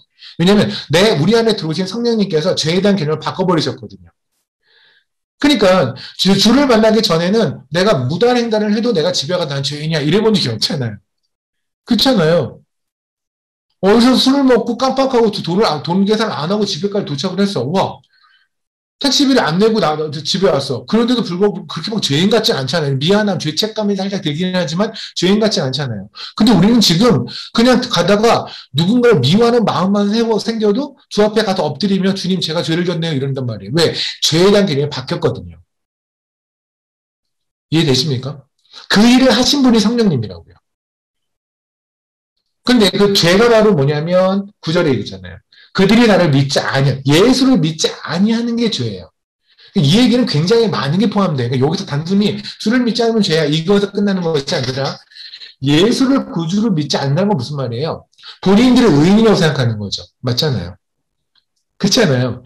그러니까 예수를 믿는다라는 거는 우리가 예수를 통해서 용서를 받아야 된다는 사실을 알았을 때 예수를 믿게 되는 거잖아요. 맞죠? 그럼 내가 예수를 믿을 필요가 없어. 왜? 나는 건강해. 나는 의사가 필요 없어. 의사가 필요 없다? 건강한 자를 위해서 내가 의사가 있지 않은 것처럼 나는 죄인이라고 고백하지 않는 자를 내가 오지 않았다라고 주님 말씀하신 것처럼 의인이라고 생각하는 자에게는 의인이라고 생각하는 자는 주님을 믿지 않겠죠. 그죠? 그럼 의인이라고 생각하는 자는 뭐를 오해하는 거냐면 태초에 하나님께서 주님이 보세요. 주님이 십자가에 달려 죽으세요. 십자가에 달려 죽으신 게 우리의 죄를 씻기 위함이에요? 맞죠? 무슨 죄를 씻기 위함이에요? 죄의 시작점이 뭐였는데요? 선악하다 먹은 거. 하나님이 말씀하신 선과 악의 개념을 안 받아들이는 거. 하나님과 동의하지 않는 거. 이게 죄인 거를 우리는 몰랐단 말입니다. 맞죠? 지금은 하나님과 동의하지 않는 게 죄라는 걸 아는 거예요. 하나님과 동의하지 않은 게 죄라고 한다면 우리는 매 순간, 매 초마다 우리는 죄를 짓는다고요. 이해되십니까? 왜냐하면 매 순간마다 우리는 하나님의 뜻대로 살아간다고 하나님께 뜻을 모르고 사나요? 여러분이 아침에 옷을 입을 때 하나님 제가 무슨 옷을 입을까요? 블라우스를 입을까요? 뭐 청바지 입을까? 이러고 나서 하나님께서 정바지 그럼 청바지 입나요? 아니잖아요. 여러분이 밥을 할 때 하나님 제가 오늘은 갈치를 튀길까요? 고등어를 튀길까요? 이걸 물어보고 하나요? 아니잖아요. 그리고 물어본다고 해서 하나님께서 고등어라고 여러분이 마음속에 하나님이 고등어라는 마음을 주셨다는 그 마음이 진짜 하나님이 주신 게 맞을까요? 고등어 준 건 아닐까요? 고등어가 나 먹어 이렇게 한 건 아닐까요 혹시? 그러니까 결국 우리는 뭐냐면 우리의 매 순간에 살면서 하나님이 원하는 대로 살아갈 확률은 없단 말이에요. 맞잖아요. 하나님이 해라라고 하는 선이라는 개념으로 살아갈 확률이 없어요. 맞죠? 그렇게 살아간 걸 다 죄로 친다면 우리는 뭐야? 그래, 죄 덩어리예요. 하나님이 말씀하시는 죄의 개념으로 한다면. 이 죄가 이 죄. 그러니까 예수를 믿는다는 건 바로 뭐냐면 내가 이런 죄를 졌다는 걸 인정하는 거죠. 이게 죄의 개념이에요. 그러니까 여러분이 오늘도 한번 생각해 보세요. 오늘 하루를 살았어요. 하루 살면서 나는 여러분 죄를 지었나요? 우린 그냥 그러잖아요. 퉁치면서 말하죠. 구체적으로 생각 안 하고 그냥, 뭐, 우린 늘 죄인이고 죄를 짓죠. 뭐, 늘 죄를 짓죠. 무슨 죄를 지었어요, 오늘? 또, 그게 막상 그렇게 물어보니까, 뭐, 또 그렇게 굳이 무슨 죄를 진 것 같지는 않아. 내가 방에만 있었는데, 뭐, 어떻게 자가격리 하신 분들은 뭐, 집에 앉아서 뭔 죄를 짓겠어요. 그죠? 14일 동안. 그냥, 가만히 뭐, 멍 때리고 앉아있는데, 뭔 죄를 짓겠어요, 방에서. 무슨 죄를 지었어요, 근데 제가 물어보면, 여러분 죄를 지었어요? 그러면, 네, 그럴 거 아니에요. 무슨 죄를 지었는데요? 하나님을 생각 안 하셨잖아요. 예수를 생각 안 하셨잖아요. 예수 없는 것처럼 살았잖아요. 예수 안 믿으셨잖아요. 예수가 없는 것처럼 사셨잖아요. 예수가 하나님의 아들임을 까먹고 사셨잖아요. 그죠? 예수가 없는 것처럼 살아가는 거, 예수의 존재가 하나님이라는 걸 모르는, 그냥 그런 걸 잊고 살아가는 모든 순간이 죄라고요, 다. 그러니까 죄진 거예요. 두 번째, 의라고 할게요. 우리는 의가 뭐예요? 그냥 세상에서 다수가 생각하는 정의가 의예요. 맞죠? 다수가 그걸 의라고 말하면 의였어요. 여태까지는 다 그렇게 살았잖아요, 우리는. 그죠? 그럼 우리는 오죽하면 그런 말을 하잖아요. 야, 저게 진리야. 있다고 말까지 하고 살잖아요, 세상에서는. 그죠? 어떠 대고 정의라는 말과 어떠 대고 진리라는 말을 함부로 써요. 그런데 그렇게 해서 살았단 말입니다. 그런데 성령님이 우리에게 오시고 나니 의가 바뀌었어요. 의는 뭐냐면 예수 그리스도예요. 그 십자가가 의예요. 예수 그리스도 십자가의 죽으심으로 우리의 죄를 사하고 주님께서 승리를 선포하신 게 의예요. 사탄을 다 없애버린 게 심판이에요. 그게 심판이에요. 보세요. 심판이 되려면 세상의 임금이 심판을 받았습니다. 아멘. 그러니까 우리가 알고 있던 심판의 개념, 우리가 알고 있던 의의 개념, 우리가 알고 있던 죄의 개념과 하나님이 알고 계신 건, 하나님이 말씀하신 건 전혀 다르단 말입니다. 그거를 우리에게 알려주시는 분이 성령님이세요. 그러니까 보세요. 성령님이 우리에게 임하시면 심판을 생각해 보세요. 그러면 우린 그러잖아요. 믿지 않는 사람도 그런 얘기 하죠. 아, 이건 심판날이 가까웠어. 이런 얘기 하잖아요. 뭐, 환경이 안 좋거나 특히 요새같이 뭐 미국에 있는 무슨 건물이 무너지고 자연 재해가 막 일어나고 코로나가 창궐하고 코로나 창해서 또 백신 만들었더니 또 무슨 변이가 무슨 델타 변이 이름은 예쁘더라. 델타 변이. 그러니까 그 델타 변이라고 하는 변이가 생기고 뭐 이런 일이 계속 일어나는 걸 보면 우리가 그러잖아. 아유 정말이야 정말 말세야 이런 말 해. 하나님을 믿지 않는 사람들도요 말세라는 말을 쓰고요. 그들도 이건 심판의 날이 가까이 와서 이런 말을 하거든요. 그죠? 근데 우리는 이 크리스찬들은요 세상의 종말이다 심판이다 말세라는 얘기를 할 때마다 우리는 뭐 어떤 생각이냐면 물론 그렇게도 고통받는 사람들이 있고 그렇게도 고통받는 내가 힘든 건 맞지만 하지만 그럼으로써 주님이 오시고 주님이 오셨을 때 그 심판에서 우리는 이긴 자라는 것 심판에서 우리는 살아난 자라는 것 그죠? 그것으로 해서 이 심판날이 기다려지는 게 바로 심판의 개념이 바뀌어진 사람들이 끝날을 바라보는 자세예요. 그러니까 우리는 어떻게 하든 종말이 안 오기를 바라는 것이 아니라 정말 종말이 빨리 오기를 바라는 자들이 우리라고요. 이해되십니까? 고개가 별로 끄덕거리지 않는 걸 보면은 그냥 종말은 뭐 끝까지 안 왔으면 좋겠죠, 그냥. 안 왔으면 좋겠죠. 맨날 제가 주님을 보고 싶습니다. 주님 어여 오십시오. 근데 종말은 오지 말아주십시오. 이게 뭔 소리예요? 종말이 안 오는데 어떻게 주님이 오세요? 와우. 근데 어쨌든, 그러면 우리가 알고 있는 심판의 개념, 의의 개념, 그리고 죄의 개념은 다 예수님을 통해, 성령님이 우리 안에 카운셀링 하심으로 바뀌었다는 얘기를 드리는 거예요. 그죠? 오케이. 그게 바로 한 성령님이 하시는 일이에요. 이것 이상으로 성령님이 하시는 일에 대한 성경의 설명은 없어요. 이게 성령님이 하시는 일이에요. 근데 왜 아무 데나 갖다 대고 성령님을 갖다 붙여서 파이어도 하고, 뭐도 하고, 손가락으로 성령을 움직여서 저 사람 다리 길이가 다르니까 얘 다리 길이 맞춰주세요. 저런 거 시키고, 쟤는 귀에 이명이 있대. 이명 고쳐주세요. 이런 걸 왜 시키고, 어떤 분은 샤워하면서 성령님과 대화를 한다며요.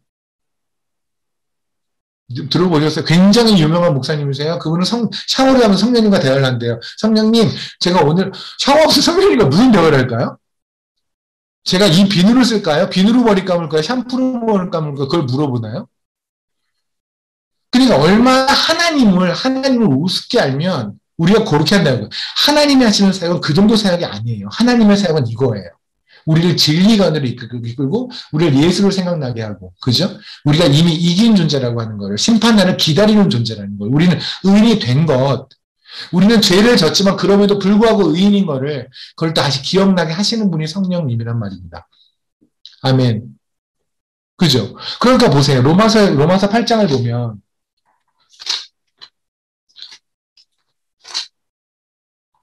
로마서 8장 26절을 볼게요.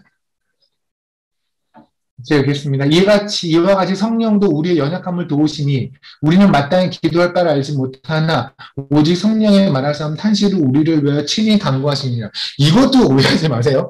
이게 성령님이 알아서 기도하신다고 해서 우리가 누가 가만히 있으면 내 안에는 성령님이 기도하신다고 해서 나는 몸을 내어드리고 성령님이 알아서 기도하신다라고 말은, 이거는 인도에서 하는 거예요. 인도에서 하는, 힌두교에서 하는 요가식이고요.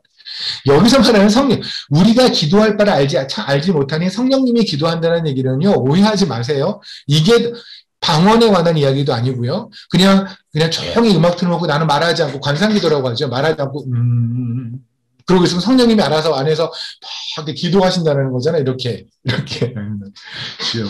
그런 얘기가 아니에요. 지금 SF 영화 찍는 게 아니에요. 그런 얘기가 아니라, 이 얘기는 뭐냐면, 우리가 기도를 한다는 건 뭐예요? 우리의 궁핍함이 있고 우리의 필요가 있으니 기도를 하는 거죠. 맞잖아요. 근데 우리에게 정말 필요한 건 뭘까요? 그러니까 예를 들어서 암 환자가 있어요. 암 환자가 의사를 찾아왔어요. 암 환자가 와서 의사가 딱 봤는데 이 사람은 지금 당장 암종양을 잘라내요. 당장 수술을 해야 돼요. 근데 이 환자는 와가지고 뭐를 하냐면, 자기가 지금 너무너무 급한 일이 있는데 선생님 정말 저 한 번만 살려주세요 라고 말을 하더니 발에 있는 무좀에 있는 발에 있는 무좀을 좀 처리해달라는 거예요. 그럼 의사 너무 답답하겠죠. 당신한테 진짜 급한 건 암이야. 무좀이야. 당신 죽어. 그러니까 지금 이 환자는 자기가 구할 바를 모르고 있는 거죠. 뭐가 급한지 모르는 거잖아요. 똥오줌을 못 구별하고 있는 거잖아요. 우리가 성령님에게 뭔가를 우리가 구한다는 거는 우리가 필요할 때 구하는 건데, 우리가 진짜 필요한 게 뭐냐는 거예요. 성령님 하나님 입장에서 보면. 우리는 연약하여서 그걸 제대로 알지 못한다고요. 기도할 바를 알지 못한다고요. 연약하여서. 무슨 말이냐면, 하나님, 저 요번에 승진을 위해서, 제 요번에 돈을 위해서, 요번에 합격을 위해서, 그거를 하려고 할 때, 성령님이 보셨을 때 뭐냐면, 너한테 지금 급한 건 그게 아니야. 너는 지금 예수랑 떨어져 있거나 네가 지금 예수를 잊고 있는 거야. 그러니까 성령님께서 우리에게 진짜 기억나게 하셔야 될 것들 있잖아요. 아까 진리로 인도하시며 예수를 믿게 하시며 죄와 의와 심판에 대한 모든 정의를 다 바꿔주시며 그 일을 다시 하심으로써 우리 안에서 탄원하신다고요. 네가 진짜 기도할 건 그게 아니라는 것. 하나님 저 죽어버릴 것 같아 좀 죽겠어요 라고 할 때 성령님께서 넌 이미 산 존재야. 네가 기도할 건 진짜 죽어가는 존재들, 예수 없는 자들이 다 죽은 거 아니니? 라고 알려주시는 게 성령님이 하시는 역할이란 말입니다. 이해되시나요? 그게 바로 이 말씀이에요. 이와 같이 성령도 우리의 연약함을 도우시사 우리는 마땅히 기도할 바를 알지 못하니 성령이 말할 수 없는 탄식으로 우리를 왜 친히 간구하신 게 무슨 말이냐면, 성령님께서 하나님에게 막 말씀하신다는 얘기가 아니라 성령님께서 우리에게 간구하셔서 이 안에 탄식하셔서 우리가 친히 어떤 방향을 잃고 있음을 하나님께서 알려주신다고요. 이게 지금 그 말. 성령님이 아까부터 진리 밖에 있다가, 내가 진리 밖에 있어요? 진리 안으로 들어와. 예수 안 믿고 있어요. 예수 빨리 믿어. 내가 죄와 심판의 개념을 까먹고 다시 오시는 주님을 절대 기다리지도 않고 이 땅에서 하루 더 사는 것만 그렇게 목숨 걸고 살고 있어요. 내지는 내가 또 누군가를 막 정죄하고 있어요. 죄의 개념이 뭔지를 모르면 정죄를 하거든요. 사람들을. 죄의 개념이 뭔지를 알면 사람을 정죄하지 못해요. 그게 하나님 성경에 말하는 정죄하지 말라는 거예요. 하나님이 말씀하신 죄의 개념이 뭔지를 알고 나서 도저히 누군가를 정죄할 수 없어요. 왜냐하면 정죄하는 것 자체가 내가 죄가 되거든요. 죄의 개념을 알게 되면. 감히 누구 앞에서 의롭다고 할 수 없거든요. 왜냐하면 나를 의롭게 만드신 분이 예수 그리스도가 십자가에 달려 죽으심으로 의롭게 하셨는데 내가 어디 가서 의롭다는 얘기를 하고 내가 친히 기도할 거는 뭐냐면 그렇게 하지 않게 해달라고 그렇게 살지 않게 해달라고 그렇게 살았던 걸 하나님 용서해달라고 기도한단 말입니다. 이해되시나요? 오케이. 여기까지의 이야기가 지혜자가 듣는 권고예요. 이해됐습니까?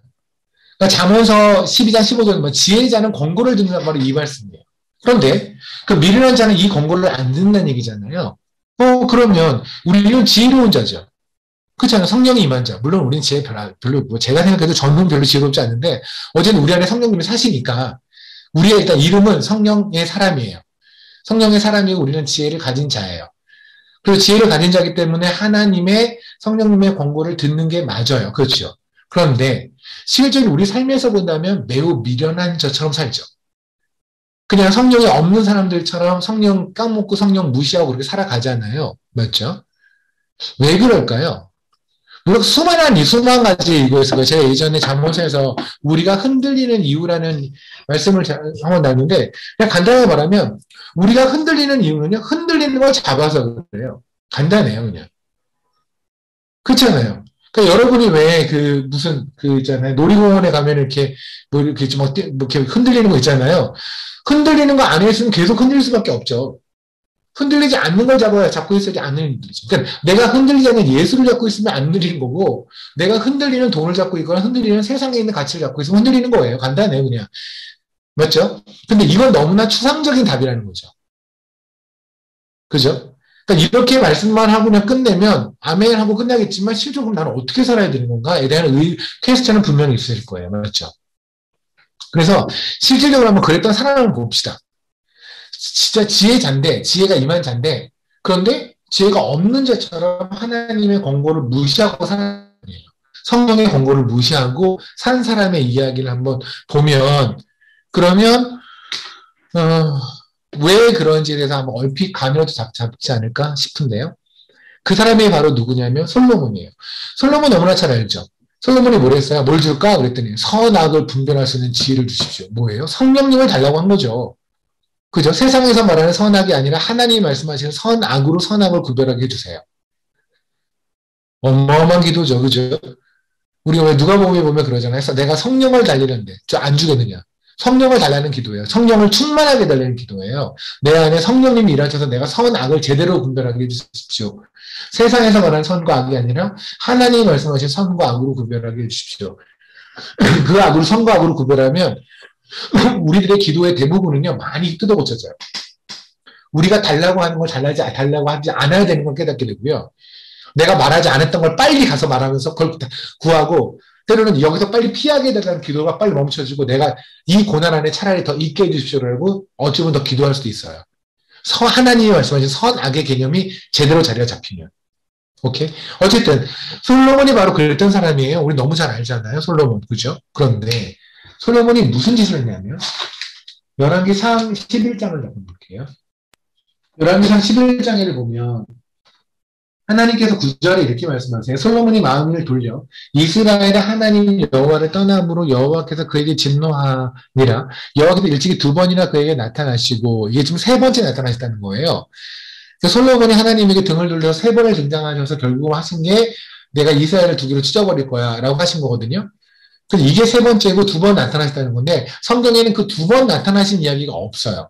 언제 나타나는 성경이 없어요. 그러니까 분명히 보세요. 솔로몬은 그러니까는 오해하지 마세요. 솔로몬은 늘상 완벽했는데 실수를 2번 했다, 3번 했다가 아니에요. 다윗은 늘상 잘하다가 밧세바랑 가늠한 유일한 실수를 했다가 아니에요. 우리는 늘상 잘못해요. 늘상 잘못해서 하나님이 다 덮어주세요. 그죠? 그런데 하나님께서 그 중에서 이거는 끄집어내서 후세에 있는 크리스찬들한테 이거는 내가 공이 이 삶으로서 얘네들의 삶을 좀 뜯어 고쳐주고 얘네들 경고를 줘야고 얘네들 충고를 줘야겠다라는 거를 끄집어내신 거예요. 그러니까 그의 삶은 99점인데 1점의 실수가 있는데 그 1점이 뭐냐면 이런 문제가 아니에요.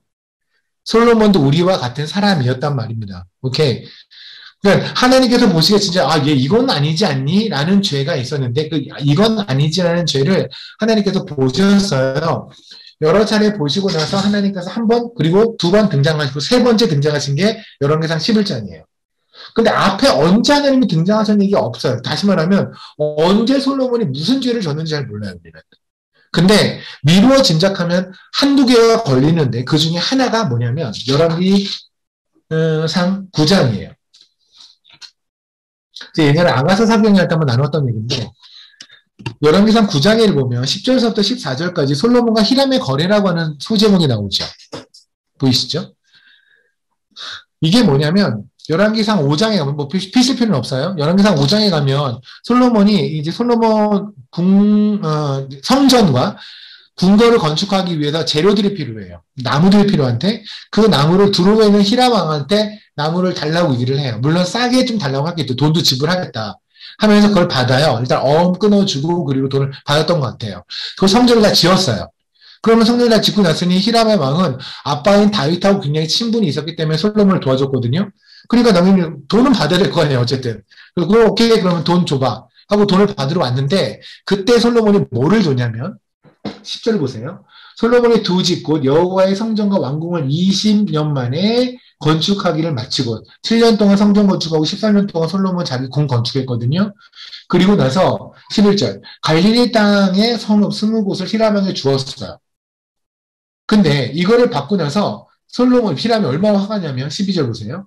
히람이 들어와서 솔로몬이 자기에게 준 성읍을 보고 눈에 들지 아니하여 이르기를 내 형제여 네게 준 이 성읍들이 이러한가 하고 이름하여 가불 땅 쓰레기 같은 땅 그러니까 저기가 지금 한 고루고초 같은 땅 이라고 하면서 안 받아버렸대요. 그러니까 솔로몬은 땅을 줬어요. 근데 히람 왕이 봤으니까 네가 진짜 뭐 화장실 들어갈 때마음과 나올 때마음이 다르다고 나한테 뭐 나무 좀 구해달라고 이렇게 말할 때는 그냥 그렇게 애걸불걸 하면서 하더니 그리고 내가 그렇게 많이 돈도 깎아주면서 해줬더니 결국 나한테 준 것이 현금도 아니고 땅을 줬는데 이 땅이 저 위에 있는 갈릴리 땅에 저 쓸모없는 땅 가불 땅이라고 불려지는 그 쓰레기 같은 땅을 나한테 줬단 말이야. 안 받아 하고 14절에 보면 13절 그러죠. 이르기를 내 형제 내게 준 이 성읍들이 이런가 하고 이름하여 가불 땅이라 했더니 이 이름이 오늘까지 있으니 히람이 금 120달란트를 왕에게 보냈더라. 무슨 말이냐면 말 그대로 네가 이렇게 가난한 거야? 네가 이렇게 돈이 없어 그러는 거야? 내가 너 돈 줄게. 이 그지야. 그러니까 히람 왕이 돈을 줬다는 건 다른 의미가 아니에요. 이건 치욕적인 거예요. 모욕을 주는 거예요. 이해되세요? 왜냐면 본인이 모욕을 받았거든요. 그럼 보세요. 히람 왕은 어떤 사람이냐면 다윗하고 친구지만 어쨌든 하나님이 없는 사람이에요. 맞죠? 맞잖아요. 하나님이 없는 사람이에요. 그런데 하나님이 있는 솔로몬이 갈릴리 땅을 줬을 때 하나님이 없는 세상의 눈으로 봤는데 갈릴리 땅은 정말 쓸모없는 땅이에요. 맞아요. 갈릴리 땅은 쓸모없는 땅이 맞아요. 그런데 이 땅이 어떤 땅이냐면 이사야서 9장을 잠깐 보실래요? 이사야서 9장을 보면 1절, 2절 제가 읽겠습니다. 전에 고통받은 자들에게는 흑암이 없으리오다. 옛적에는 여호와께서 스불론 땅과 납달리 땅이 바로 갈릴리 땅이거든요. 스불론 땅과 납달리 땅에 멸시를 당하게 하셨더니 후에는 해변길과 요단 저쪽 이방의 갈릴리를 영화롭게 하셨습니다. 그리고 나서 마태복음 4장에 보면 이러죠. 마태복음 4장에를 보면 예수님께서 베들레헴에 태어나시고 애굽으로 도망갔다가 그 다음에 다시 돌아오죠. 돌아올 때 베들레헴을 못 들어오고 저 위로 가서 갈릴리 땅으로 가시잖아요. 그죠? 그래서 12절 보세요. 예수께서 요한이 잡혔음을 들으시고 갈릴리로 머무르셨다가 그리고 갈릴리에서 자라났죠. 그때 나사렛을 떠나 스불론과 납달리 지경 해면에 있는 가버나움에 가서 사시니 이는 이사야 선지자를 통하여 하신 말씀을 이루려 함이라. 뭔데요? 스불론 땅과 납달리 땅과 요단강 저편 해변길과 이방의 갈릴리여 흑암에 앉은 백성이 큰 빛을 보았고 사망의 땅과 그늘에 앉은 자들 빛이 비춰도다. 무슨 말이에요? 땅이 쓰레기 같은 땅이에요. 갈릴리 땅. 그죠? 스불론 땅은 그냥 버려진 땅이에요. 그런데 거기에 빛이 비춰졌대. 거기가 영화로 그렸대요. 왜요? 예수님이 사시거든요. 그러니까 제가 여러분이 보기에 정말 아주 쓸모없고 별 볼 게 없는 그냥 늙은 선교사밖에 되지 않겠지만 제 안에 예수님이 사시기 때문에 저는 소중할 거란 말입니다. 이해되시나요? 이게 우리 시선이잖아요. 그러니까 솔로몬은 갈릴리 땅이 쓰레기 땅이 돼버린 거예요. 솔로몬이 성령이 충만해서 하나님의 뜻대로 살아갈 때에는 갈릴리 땅은 너무나 영화로운 땅이에요. 성령이 충만해서 보면은 그러면 서영 자매님은 너무나 그냥 아름답고 귀한 주님의 딸이에요. 그런데 하나님이 갑자기 싹 빠지고 나면 갑자기 서영 자매가 그냥 하찮게 보이는 거죠. 거꾸로 서영 자매님은 저를 하찮게 보는 거죠. 우리가 서로를 하찮게 보는 거죠. 이해되십니까? 그러니까 하나님으로 가득했을 때는 하나님의 시선으로 보잖아요. 우리가 그러잖아요. 하나님의 시선으로 보게 해주십시오. 근데 하나님의 권고를 받지 않으면 보세요. 우리는 늘상 성령님이 땡겨줘요. 우리의 죄성은 뭐냐면 늘상 돌아가고자 해요. 늘상. 우리의 다리를 꼬는 거랑 똑같아요. 그냥 늘상 돌아가려고 하는 거를 성령님이 권고하시면 우리를 잡고 계신답니다. 이게 우리의 삶이에요. 그러니까 성령님이 놀고 있는데 우리의 삶이 굉장히 잘 나가는 것이 아니라 늘상 한 성령님이 강하게 잡아주셔야 우리가 그래도 우리 삶에서 1알이라도 2알이라도 3알이라도 치고 사는 거예요. 이해되십니까? 그런데 우리의 의지가 성령님에게 따라가고자 한다면, 이렇게 하나님 정말 제가 성령님대로 살고 싶어요 라고 한다면, 그러면 너무너무 편하죠. 성령님은 땡기는데 내 팔은 가고 싶어 하니까 이쪽으로. 그죠? 그런데 우리가 이제 세상에 완전히 쫄아갖고 세상에 압도돼서 그러면 우리는 이쪽으로 하고 싶어 한다면, 죄에 압도되면 이쪽으로.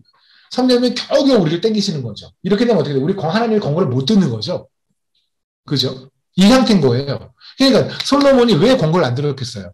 하나님이 성령님이 일하시는데 선악을 판단하시는 성령님이 일하시는데 그런데 못하는 거예요.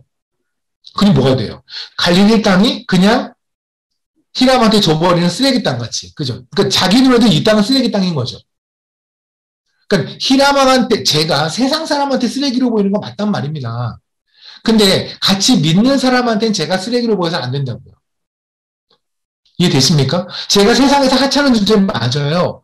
하지만 같이 믿는 사람들 안에서 제 안에 들어오신 빛이신 예수 그리스도 때문에 제가 잘나서가 아니라 그분 때문에 제가 의인으로 보이고 제가 영원히 우리랑 같이 하늘을 살아갈 같은 형제로 보여야 된다는 거죠. 그죠? 그러고 마찬가지가 아니겠습니까? 맞죠? 우리 오늘 교회 보세요. 여러분의 교회 보면 우리 왜 그냥 라이프 미션 교회도 그렇고 하늘서만 교회도 그렇고 건물이 삐까뻔쩍한 건물이 있는 그런 교회 아니잖아요. 그죠?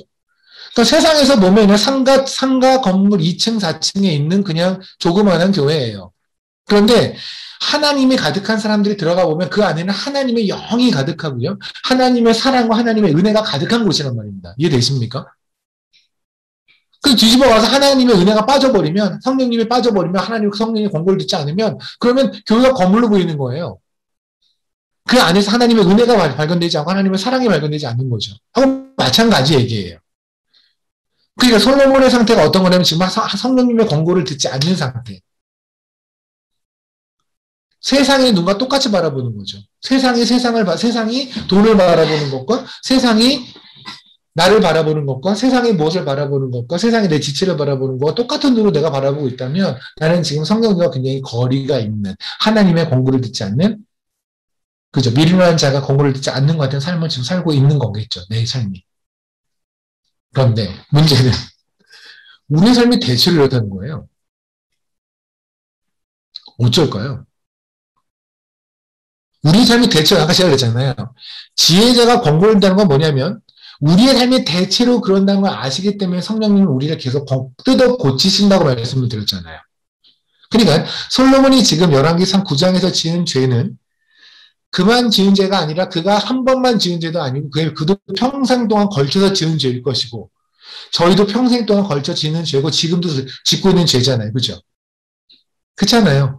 세상에서 아름답다고 하는 걸 나도 아름답다고 보고 있고 세상이 추하다고 생각하고 세상에 업신여기는 걸 나도 같이 업신여기고 있고 그러고 있지 않으세요?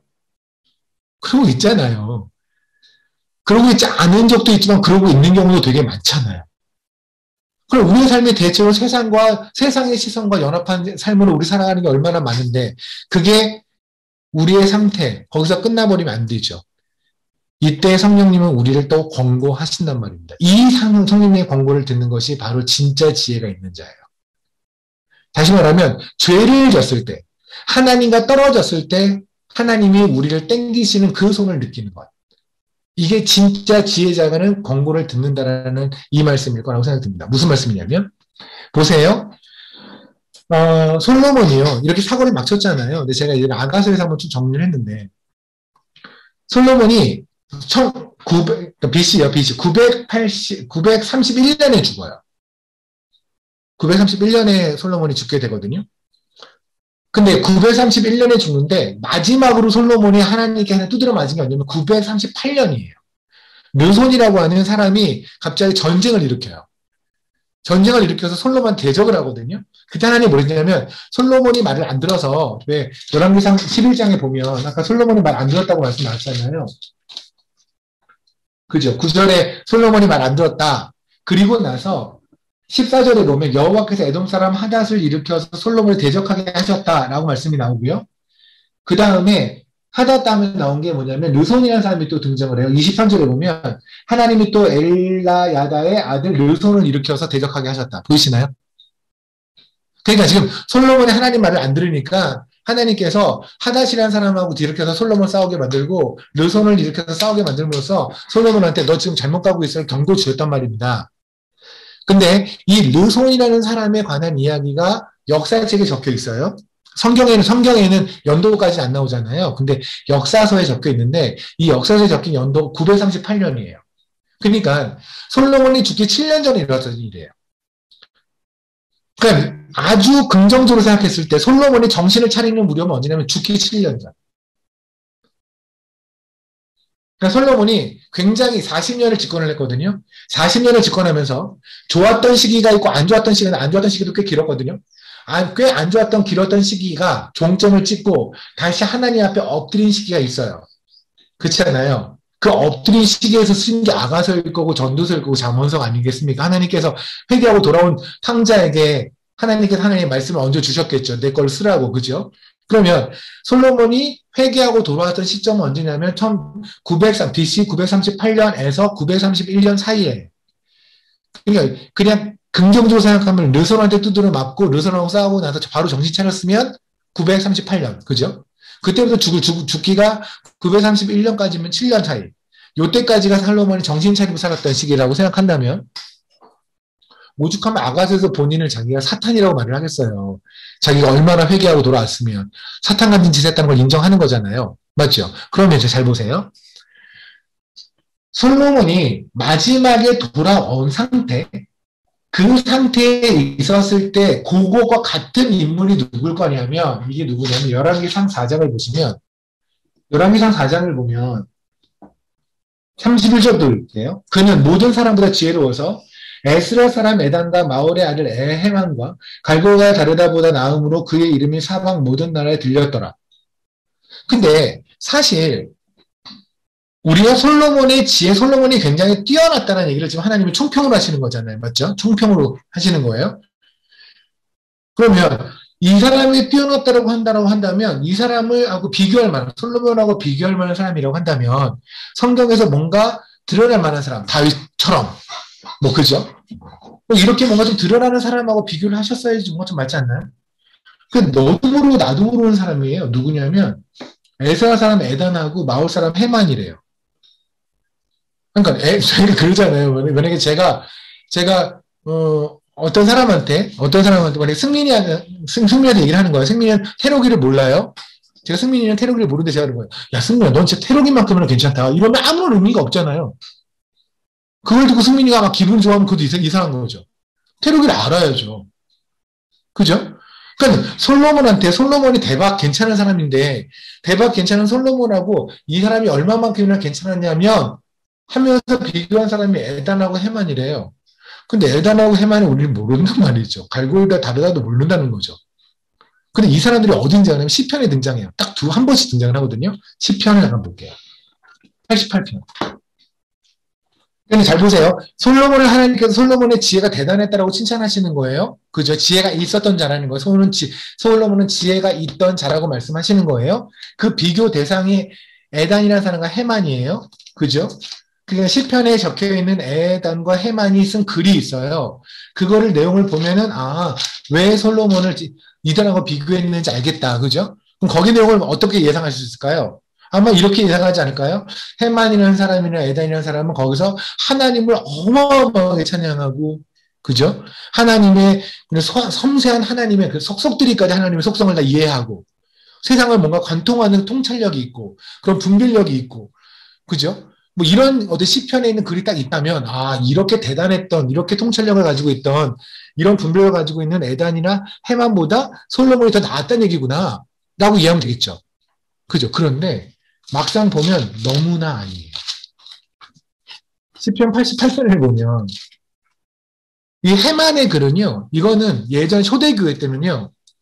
예수님의 십자가를 떠올릴 때 예를 들어서 왜 그런 거 있잖아요. 우리 왜 그 초대교회 때 그 고난 주간에서 그 홀리 프라이데이 있잖아요. 그 성금요일 그래서 우리가 고난 주간에서 이제 금요일 되잖아요. 그때 됐을 때 십자가를 상기했을 때 늘 불렀던 노래가 해만의 이 노래예요. 그러니까 해만의 이 노래는 때로는 병의 노래라고도 하는데 그냥 병에 걸려 죽는 사람이 한 게 아닐까. 우리 욥기처럼 병에 걸려서 너무 힘든 사람이 하나님께 탄원하면서 못 살겠어 이렇게는 못 살겠다 진짜 하면서 막 그냥 막 울분을 토하는 눈물을 쏟아내는 피를 막 토하는 그러한 글이라고 얘기를 하거든요. 해만의 글은.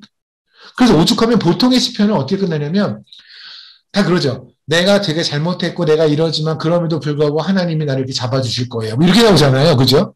그런데 이 내용은 아니에요. 보세요. 1절. 여호와 내 구원의 하나님이여 내가 주야로 주 앞에도 부르짖어 싸우니 나의 기도가 주 앞에 이르게 하시며 나의 부르짖음에 주의 귀를 기울이소서. 물은 나의 영혼에는 재난이 가득하여 나의 생명은 수월에 가까웠사오니 지옥에 가까웠대요. 나는 무덤에 내려가는 자같이 인정되고 힘없는 용사 같으며 죽은 자에게 던져진 바 되었으며 지금 아무런 소망이 없다는 거예요. 아무런 소망이 없어요. 그런데 왜 저를 가만 냅두시냐는 거예요. 10절 보세요. 주께서 죽은 자에게 기이한 일을 보시나니까 무슨 말이에요? 저 이렇게 죽어버리고 나서 죽은 자한테 하나님이 뭐 하시면 무슨 소리세요? 제가 살아있을 때 하셔야죠. 그러니까 이걸 보면서 살아있을 때 병 고쳐주세요라고 말하는 거는 그거는 너무 말도 안 되는 얘기고요. 끝에 보세요. 18절. 주여, 주는 내게서 내 사랑하는 자와 친구를 멀리 떠나게 하시며 내가 아는 자를 흑암해 주셨나이다. 진짜 이 사람이 친구가 한 명 정도 왕따였을까요? 해만이라는 사람. 이게 해만이 쓴 글이거든요. 아까 솔로몬하고 지혜자로서 비교됐던 사람 해만이 쓴 글이에요. 해만이라는 사람이 친구가 하나도 없었던 사람일까요? 우리가 알거든요. 해만은 찬양대를 이끌었던 사람이라고 우리가 알고 있거든요. 해만은. 에단과 해만은. 이 사람이 친구도 하나 없었기 때문에 친구를 다 없었다고 할까요? 그러진 않을 것 같아요. 지금 이 상태는 병에 걸린 상태라기보다는 말 그대로 하나님이 그러니까 자기가 죄 가운데 있는 자기에 대한 그냥 회개예요. 죄 가운데 있다 보면 뭐가요? 빛이 안 보이는 흑암 가운데 어둠 안에 있는 거예요. 그냥 수월에 있고 지옥에 있는 거예요. 이해되십니까? 하나님을 잊었던 시점들이 있었겠죠. 우리 삶에 있었잖아요. 하루에 몇 번씩 있을 수 있고요. 아니면 그 기간이 일주일이든 한 달이든 몇 년이 될 수도 있겠죠. 하나님이 없이 사는 기간들이 있잖아요. 그거를 깨우치고 났을 때 그냥 와서 하나님 앞에 저 이런 존재입니다라고 말하는 거예요. 이게 왜 이렇게 말한 해만이 왜 해만을 지혜자인 솔로몬과 비교했을까요? 이렇게 글을 쓴 해만보다 솔로몬이 더 지혜롭다? 그럼 무슨 말이에요? 솔로몬은 그렇게 회개했다는 얘기죠. 이해되십니까? 그러니까 하나님께서 지금 솔로몬을 지혜롭게 보신 거는 얘가 일 처리를 잘했다가 포인트가 아니라 아까 말씀해서 굳이 일 처리를 잘했으면 일을 굉장히 잘하는 왕들하고 비교를 해서 솔로몬은 그 많은 훌륭했던 왕들보다 더 잘했다 이라고 말했으면 되는데 굳이 가슴을 치면서 죄를 회개하고 저는 그냥 흑암 속 흑암 안에 있는 것 같아요. 주님, 제가 죽기 전에 저를 용서해 주세요. 제가 죽은 다음에 용서하시면 저는 무슨 상관인가요? 죽고 나면 아무런 희망이 없잖아요. 제가 살아있을 때 주님이 저를 용서하셔야 제가 죽었을 때 수월이 아닌 천국으로 갈 수 있지 않습니까? 하나님 저를 만나주세요. 얼굴을 돌리지 말고 저를 만나주세요라는 얘기가 아닐까요? 이 해만의 기도를 이걸 쓴 이 시편을 쓴 해만을 하나님은 솔로몬하고 붙이면서 솔로몬은 지혜자였다고 말을 한다고요. 그럼 솔로몬이 지혜자인 건 뭐예요? 다른 게 아니에요. 회개하고 돌아온 거예요. 맞죠? 아까 우리 열왕기상 9장에서 하나님의 시선 아니라 세상의 시선 가지고 갈릴리 땅 팔아먹으려고 그랬잖아요. 수월 땅. 예수님이 사셔야 되는 그 땅 팔아먹었잖아요. 맞죠? 그러려고 했잖아요. 그건 쓰레기 같은 땅이라고 생각했잖아요. 그거를 다 회개하고 돌아온 솔로몬이 지혜자예요. 그럼 그 솔로몬을 듣게 한 자가 하신 분이 누구예요? 카운셀러, 그분을 권고하신 성령님이시겠죠. 그러니까 우리가 진정한 지혜자인 건 언제냐면 하나님의 일을 하나님의 뜻대로 잘하는 게 아니라, 물론 그건 너무너무 좋죠. 근데 우리의 삶이 대체로 1알도 안 되는 삶이라고 한다면, 많이 쳐서 여러분의 삶이 3알이라고 한다고 칩시다. 저는 아닙니다. 근데 여러분은 3알이라고 칩시다. 그럼 여러분이 하나님의 뜻대로 사는 게 여러분이 10번 중에 3번을 하나님의 뜻대로 산다고 칩시다. 그럼 7번을 하나님의 뜻대로 살지 못한다는 거잖아요. 맞죠? 하나님 뜻대로 살지 못한다는 이것보다 큰 죄가 세상에 있을까요? 우리가 회사에서 사장님 뜻대로 일을 못했다라는 게 10번 중에 7번을 나는 사장님 뜻대로 못했다고 그러면 지금은 집에 계셔야 될 거예요. 아마 더 이상 회사에서 갈 이유는 없을걸요. 그들이 더 이상 부르지 않을걸요. 근데 우리는 하나님의 뜻이 7번이에요. 하나님의 뜻대로 못 산대요. 최소한. 그것도 많이 잘 쳐줘서. 그럼 우리가 진정으로 지혜자로 살아가는 건 뭘까요? 3번 잘하는 걸까요? 아니면 7번 못한 거에 대해서 하나님 앞에 제대로 엎드리는 걸까요? 우리 삶에서 대체적인 지혜자의 삶은 다른 게 아니라고요. 아닌 것, 하나님이 없던 삶, 성령님의 권고를 무시하고 내 뜻대로 살아간 것, 세상의 시선과 내가 연합해서 살아가는 것, 그거를 회개하고 가슴 아파 치며 돌아오는 것. 그죠?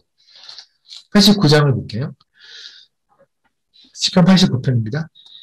거기 뭐 나오죠? 에단이 쓴 거라고 나와있잖아요. 그죠? 이건 좀 길어요. 이거 긴데, 그냥 정리를 해드리면 이럽니다. 이 내용은 38절서부터요. 38절서부터 끝까지 내용은 뭐냐면 이스라엘 백성들이 지은 죄에 관한 이야기예요. 그런 거죠. 이런 죄를 졌고 저런 죄를 졌고 이런 죄를 졌고 하나님 너무너무 진노하셨고 하나님 너무너무 화가 나셨죠. 역정나셨죠. 막 이런 얘기예요. 당연하죠. 얘네들이 이렇게 살았는데. 근데 이 얘네들이랑은 사실 에단이 쓴 게 제3자로서 쟤네를 말하는 게 아니라 자기 자신을 말하는 거죠. 우리가 이스라엘 백성이잖아요. 우리가 패역한 에돔 백성이잖아요. 사실 아닌가요? 여러분 저기요. 출애굽기에서 보면 출애굽기 4장에 보면요. 그러니까 출애굽기에서 6월절에 어린 양의 10번째 재앙이 일어나는 건 출애굽기 10장이거든요. 12장. 근데 하나님께서 6월절에 어린 양으로 애들을 다 칠 테니까 바로한테 그렇게 전해줘라고 말한 거는 모세한테 그렇게 전달시킨 건 4장이에요. 이게 좀 이상하지 않나요? 보세요. 출애굽기는 7장서부터 시작해가지고 제1재앙이 시작해요. 1재앙이 시작돼서 12장에 가서 10가지 재앙이 끝나거든요. 그러면 7장도 되기 전 4장이면 바로한테는 하나님께서는 모세를 통해서 무슨 얘기를 하냐면 언급을 해도 첫 번째 재앙에 관한 이야기를 언급하시는 게 맞죠. 근데 하나님은 첫 번째, 두 번째, 9번째 재앙에 관한 이야기는 언급도 안 하시고요. 갑자기 10번째 재앙을 하세요. 그러면 첫 번째 재앙부터 9번째 재앙까지는 그냥 랜덤으로 갑자기 하나님께서 느닷없이 생각도 안 했던 걸 갑자기 그냥 하신 걸까요? 예상도 안 했던 걸 그냥 저희 한번 해보자 이런 걸까요? 아니에요.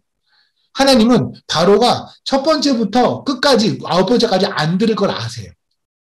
아무리 얘가 그 어마어마한 재앙을 갖다가 해도 안 될 걸 아세요. 거기 보면 우리 파리의 재앙이 있잖아요. 파리의 재앙, 메뚜기 재앙, 우박의 재앙, 개구리 재앙. 제가 마살란에서 제 신발에 가끔 개구리 두 마리가 제 구두에 들어가거든요. 얘네가 왜 그런지 모르지만 제 구두에 자꾸만 들어가요. 그래서 주일에 이자라를 갈 때 구두를 신을 때마다 이 개구리를 제 발끝이 만나요. 너무 놀래요. 여러분이 알고 있는 개구리는 보통 초록색이죠. 이렇게 예쁜 초록색. 그죠? 근데요, 거기 개구리는요, 회색이에요. 시멘트 색깔. 시멘트 색깔의 개구리를 발가락 끝으로 제가 모르는 상태에서 신발을 이렇게 만지는 느낌 혹시 아세요? 그래서 이자라 교회 갈 때는 주일에 제 신발을 이렇게 던져요. 이렇게 멀리. 딱 던지면 얘네가 나와요. 안에서. 그럼 그 다음에 이제 안에를 살짝 닦아서 신고 가요. 근데 개구리 그게 뭐라고 그렇게 막 싫어요. 그게 뭐라고. 요번에는 마사라니에 갔는데 화장실 있잖아요. 제가 우카시라는 데 갔을 때는 화장실에 갔는데 물론 이제 재래식 화장실이죠.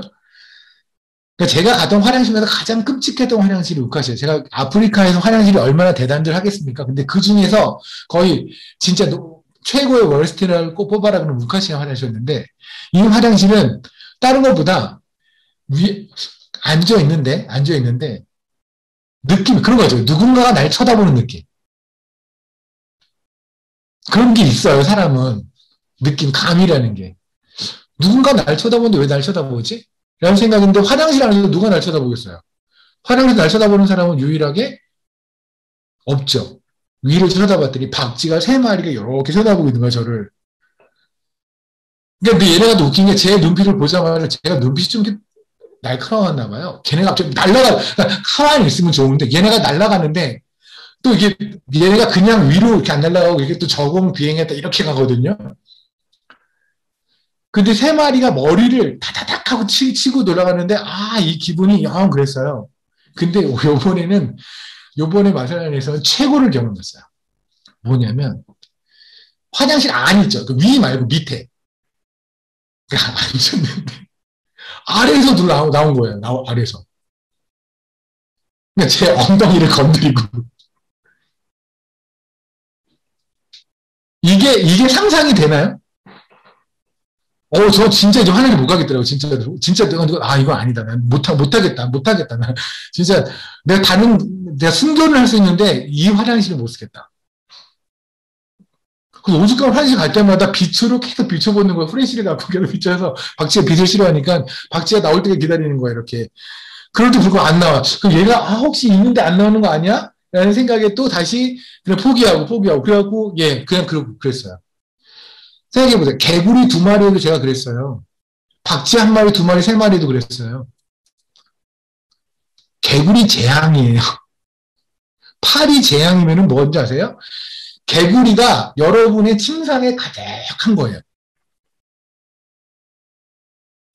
그렇게 해도 바로는 정신을 못 차릴 거 하나님이 아신다니까요. 세상은요, 끝까지 가야 예수님이 이 땅에 오셔야 그때 봐야 이게 진짜구나 하는 걸 알아요. 근데 그때는 이미 늦죠.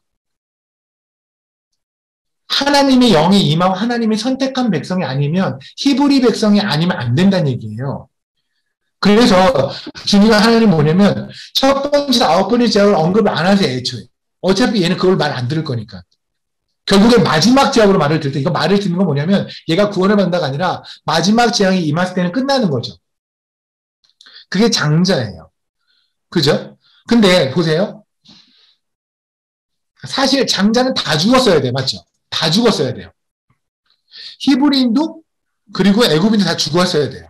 그리고 다 죽은 거예요, 사실은. 그런데 히브리는 살아났죠. 왜요? 왜냐하면 히브리인을 대신해서 예수님이 죽으셨거든요. 어린 양이 죽었거든요. 그러니까 원래는 장자가 다 죽는 거예요. 그게 우리예요. 원래는 세상의 모든 사람 다 죽었어야 돼요. 근데 예수님을 통해서 그 중에 누구는 살아난 거죠. 이해되십니까? 그러니까 우리가 우리의 죄를 고백한다는 우리의 우리의 상태는 뭐냐면 그냥 늘상 주님하고 떨어질 수밖에 없는 그냥 장자가 죽었을 때 내가 죽어야 돼 마땅한 그 존재인 거예요. 나는. 맞죠? 그러니까 이스라엘 백성들에 대해서 애단이 지금 얘기하는 것은 그들만의 삼자의 이야기가 아니라 나의 이야기니까요. 애굽 사람과 같이 죽었어야 마땅한 나. 애굽의 장자들이 죽었어야 될 때 나 죽어야 되는 나. 예수님이 나를 위해 어린 양이 죽지 않으셨으면 나도 그때 끝났어야 되는 인간. 그때까지도 못 알아들었어요. 그죠? 그게 38절서부터 끝까지 이야기예요. 그런데 이 이야기가 있기 전에 사실 저는 시편의 10편 89편은 거꾸로 봐야 된다고 생각하는데 이런 우리예요. 이런 우리인데 갑자기 5절에서 8절까지 무슨 얘기를 하냐면은 애단이 이런 얘기예요. 하나님은 세상과 막 비교해. 세상에 있는 모든 거 비교하면 당신 같은 분은 없습니다. 그렇죠. 세상에 그 무슨 잡신을 갖다 대고 세상에 있는 모든 걸 갖다 대보세요. 하나님 같은 분이 있나? 없죠. 근데 하나님 같은 분이 없는 가장 큰 이유가 바로 뭐냐면 1절이에요. 3절부터 써볼게요. 주께서 이르되 나는 내가 택한 자와 언약을 맺으며 내 종 다윗께 맹세하니. 하나님은 본인이 택한 백성과 언약을 맺으세요. 그죠? 근데 그 하나님은 어떤 분이시냐면 1절이에요. 내가 여호와의 인자하심을 영원히 노래하며 그의 성실하심을 내 입으로 대대에 알게 하리이다. 2절. 내가 말하기를 인자하심을 영원히 세우시며 그의 질 성실하심을 하나님께서 경고하셨습니다. 무슨 말이에요? 이거죠. 우리는 늘상 죄를 져요. 맞죠?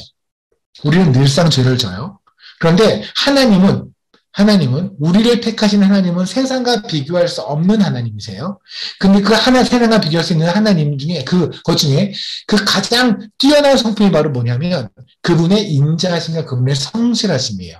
그분의 신실하심이에요. 그분을 변하지 아니하심이에요. 무슨 말이냐면 그분이 우리를 선택한 거를 그분이 변하지 않으신다고요. 우리의 죄 때문에.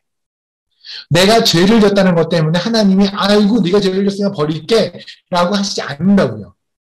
우리를 택하신 분이 하나님이시기에 그분의 택하심은 영원히 신실하시다고요. 왜? 그분이 신실하시니.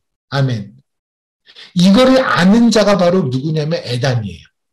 그러니까 에단은 지혜자라고 나왔잖아요. 아까 솔로몬 같이 지혜자라고 솔로몬하고 비교할 만큼의 지혜자잖아요. 에단이 왜 지혜자인 줄 아십니까? 죄를 안 짓기 때문에? 그래도 성령의 사람인가요? 죄를 안 지니까? 죄를 안 지는 성령의 사람이라고 한다면 세상에 성령의 사람은 없어요.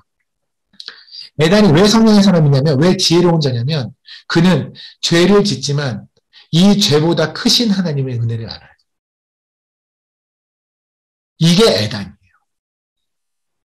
솔로몬이 해만이 왜 이런 시편을 쓸 수 있었을까요? 제가 이 흑암 속에 있네요, 하나님. 소용없이, 엄지없이 그냥 연불 내듯이 했을까요? 아니요. 이 흑암에서 건져 주실 거거든요. 흑암이 뭐예요? 흑암의 재앙이 뭔가요? 하나님의 빛이 사라져버리는 흑암의 재앙이에요. 지옥이 왜 지옥인 줄 아십니까? 하나님이 없으니 지옥이에요.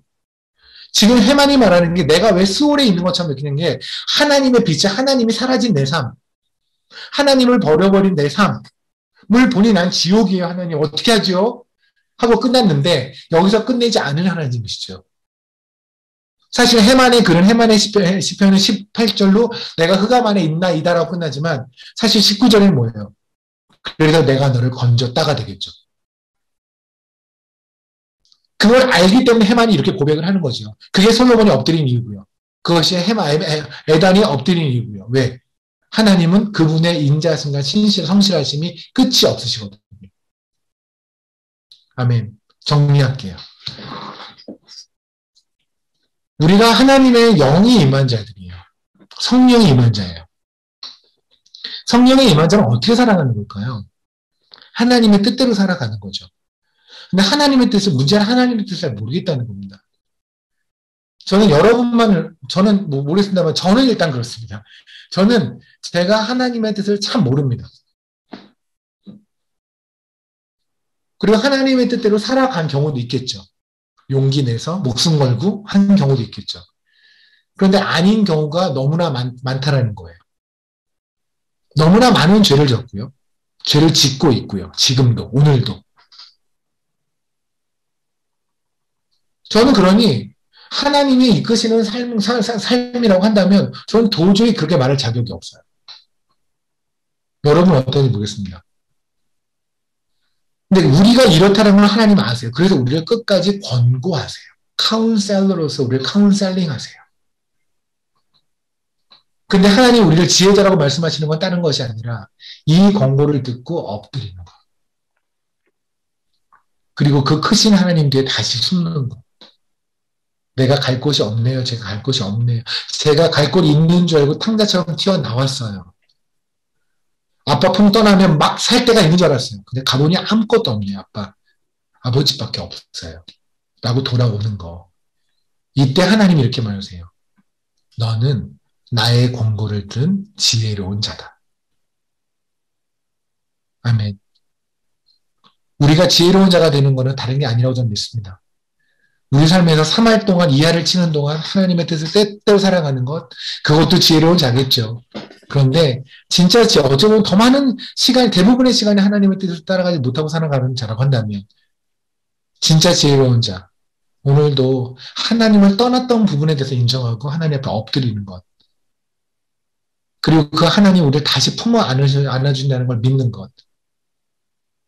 솔로몬이 바로 그랬을 거예요. 하나님에게 오랫동안 패역했죠. 그죠? 얼마나 그래서 하나님께서 3번이나 나타나시고 솔로몬 너 때문에 내가 이스라엘을 두루막 내버릴 거라고 말씀하셨을까요? 근데 그랬던 솔로몬이 돌아왔습니다. 그걸 하나님 엎드렸습니다. 그 모습을 보고 하나님께서 말해서 네가 마치 해만과 에단과 같은 지혜자구나. 네가 그들보다 더 뛰어난 지혜자구나. 우리가 오늘 솔로몬보다 더 뛰어난 지혜자가 될 수 있다고 생각합니다. 왜냐하면 우리는 솔로몬보다 더 삶이 후질 거거든요. 솔로몬보다 더 후진 삶이라고 한다면 우리는 하나님의 권고로 더욱더 엎드림으로 부끄럽게도 하나님에게 지혜자의 소리를 들었으면 좋겠습니다. 그렇게 살아가는 여러분이면 좋겠고 그렇게 살아가는 우리면 좋겠습니다. 하나님의 인자하심과 성실하심이 끝이 없습니다. 그분 뒤에 숨는 것이 가장 안전합니다. 기도하시겠습니다.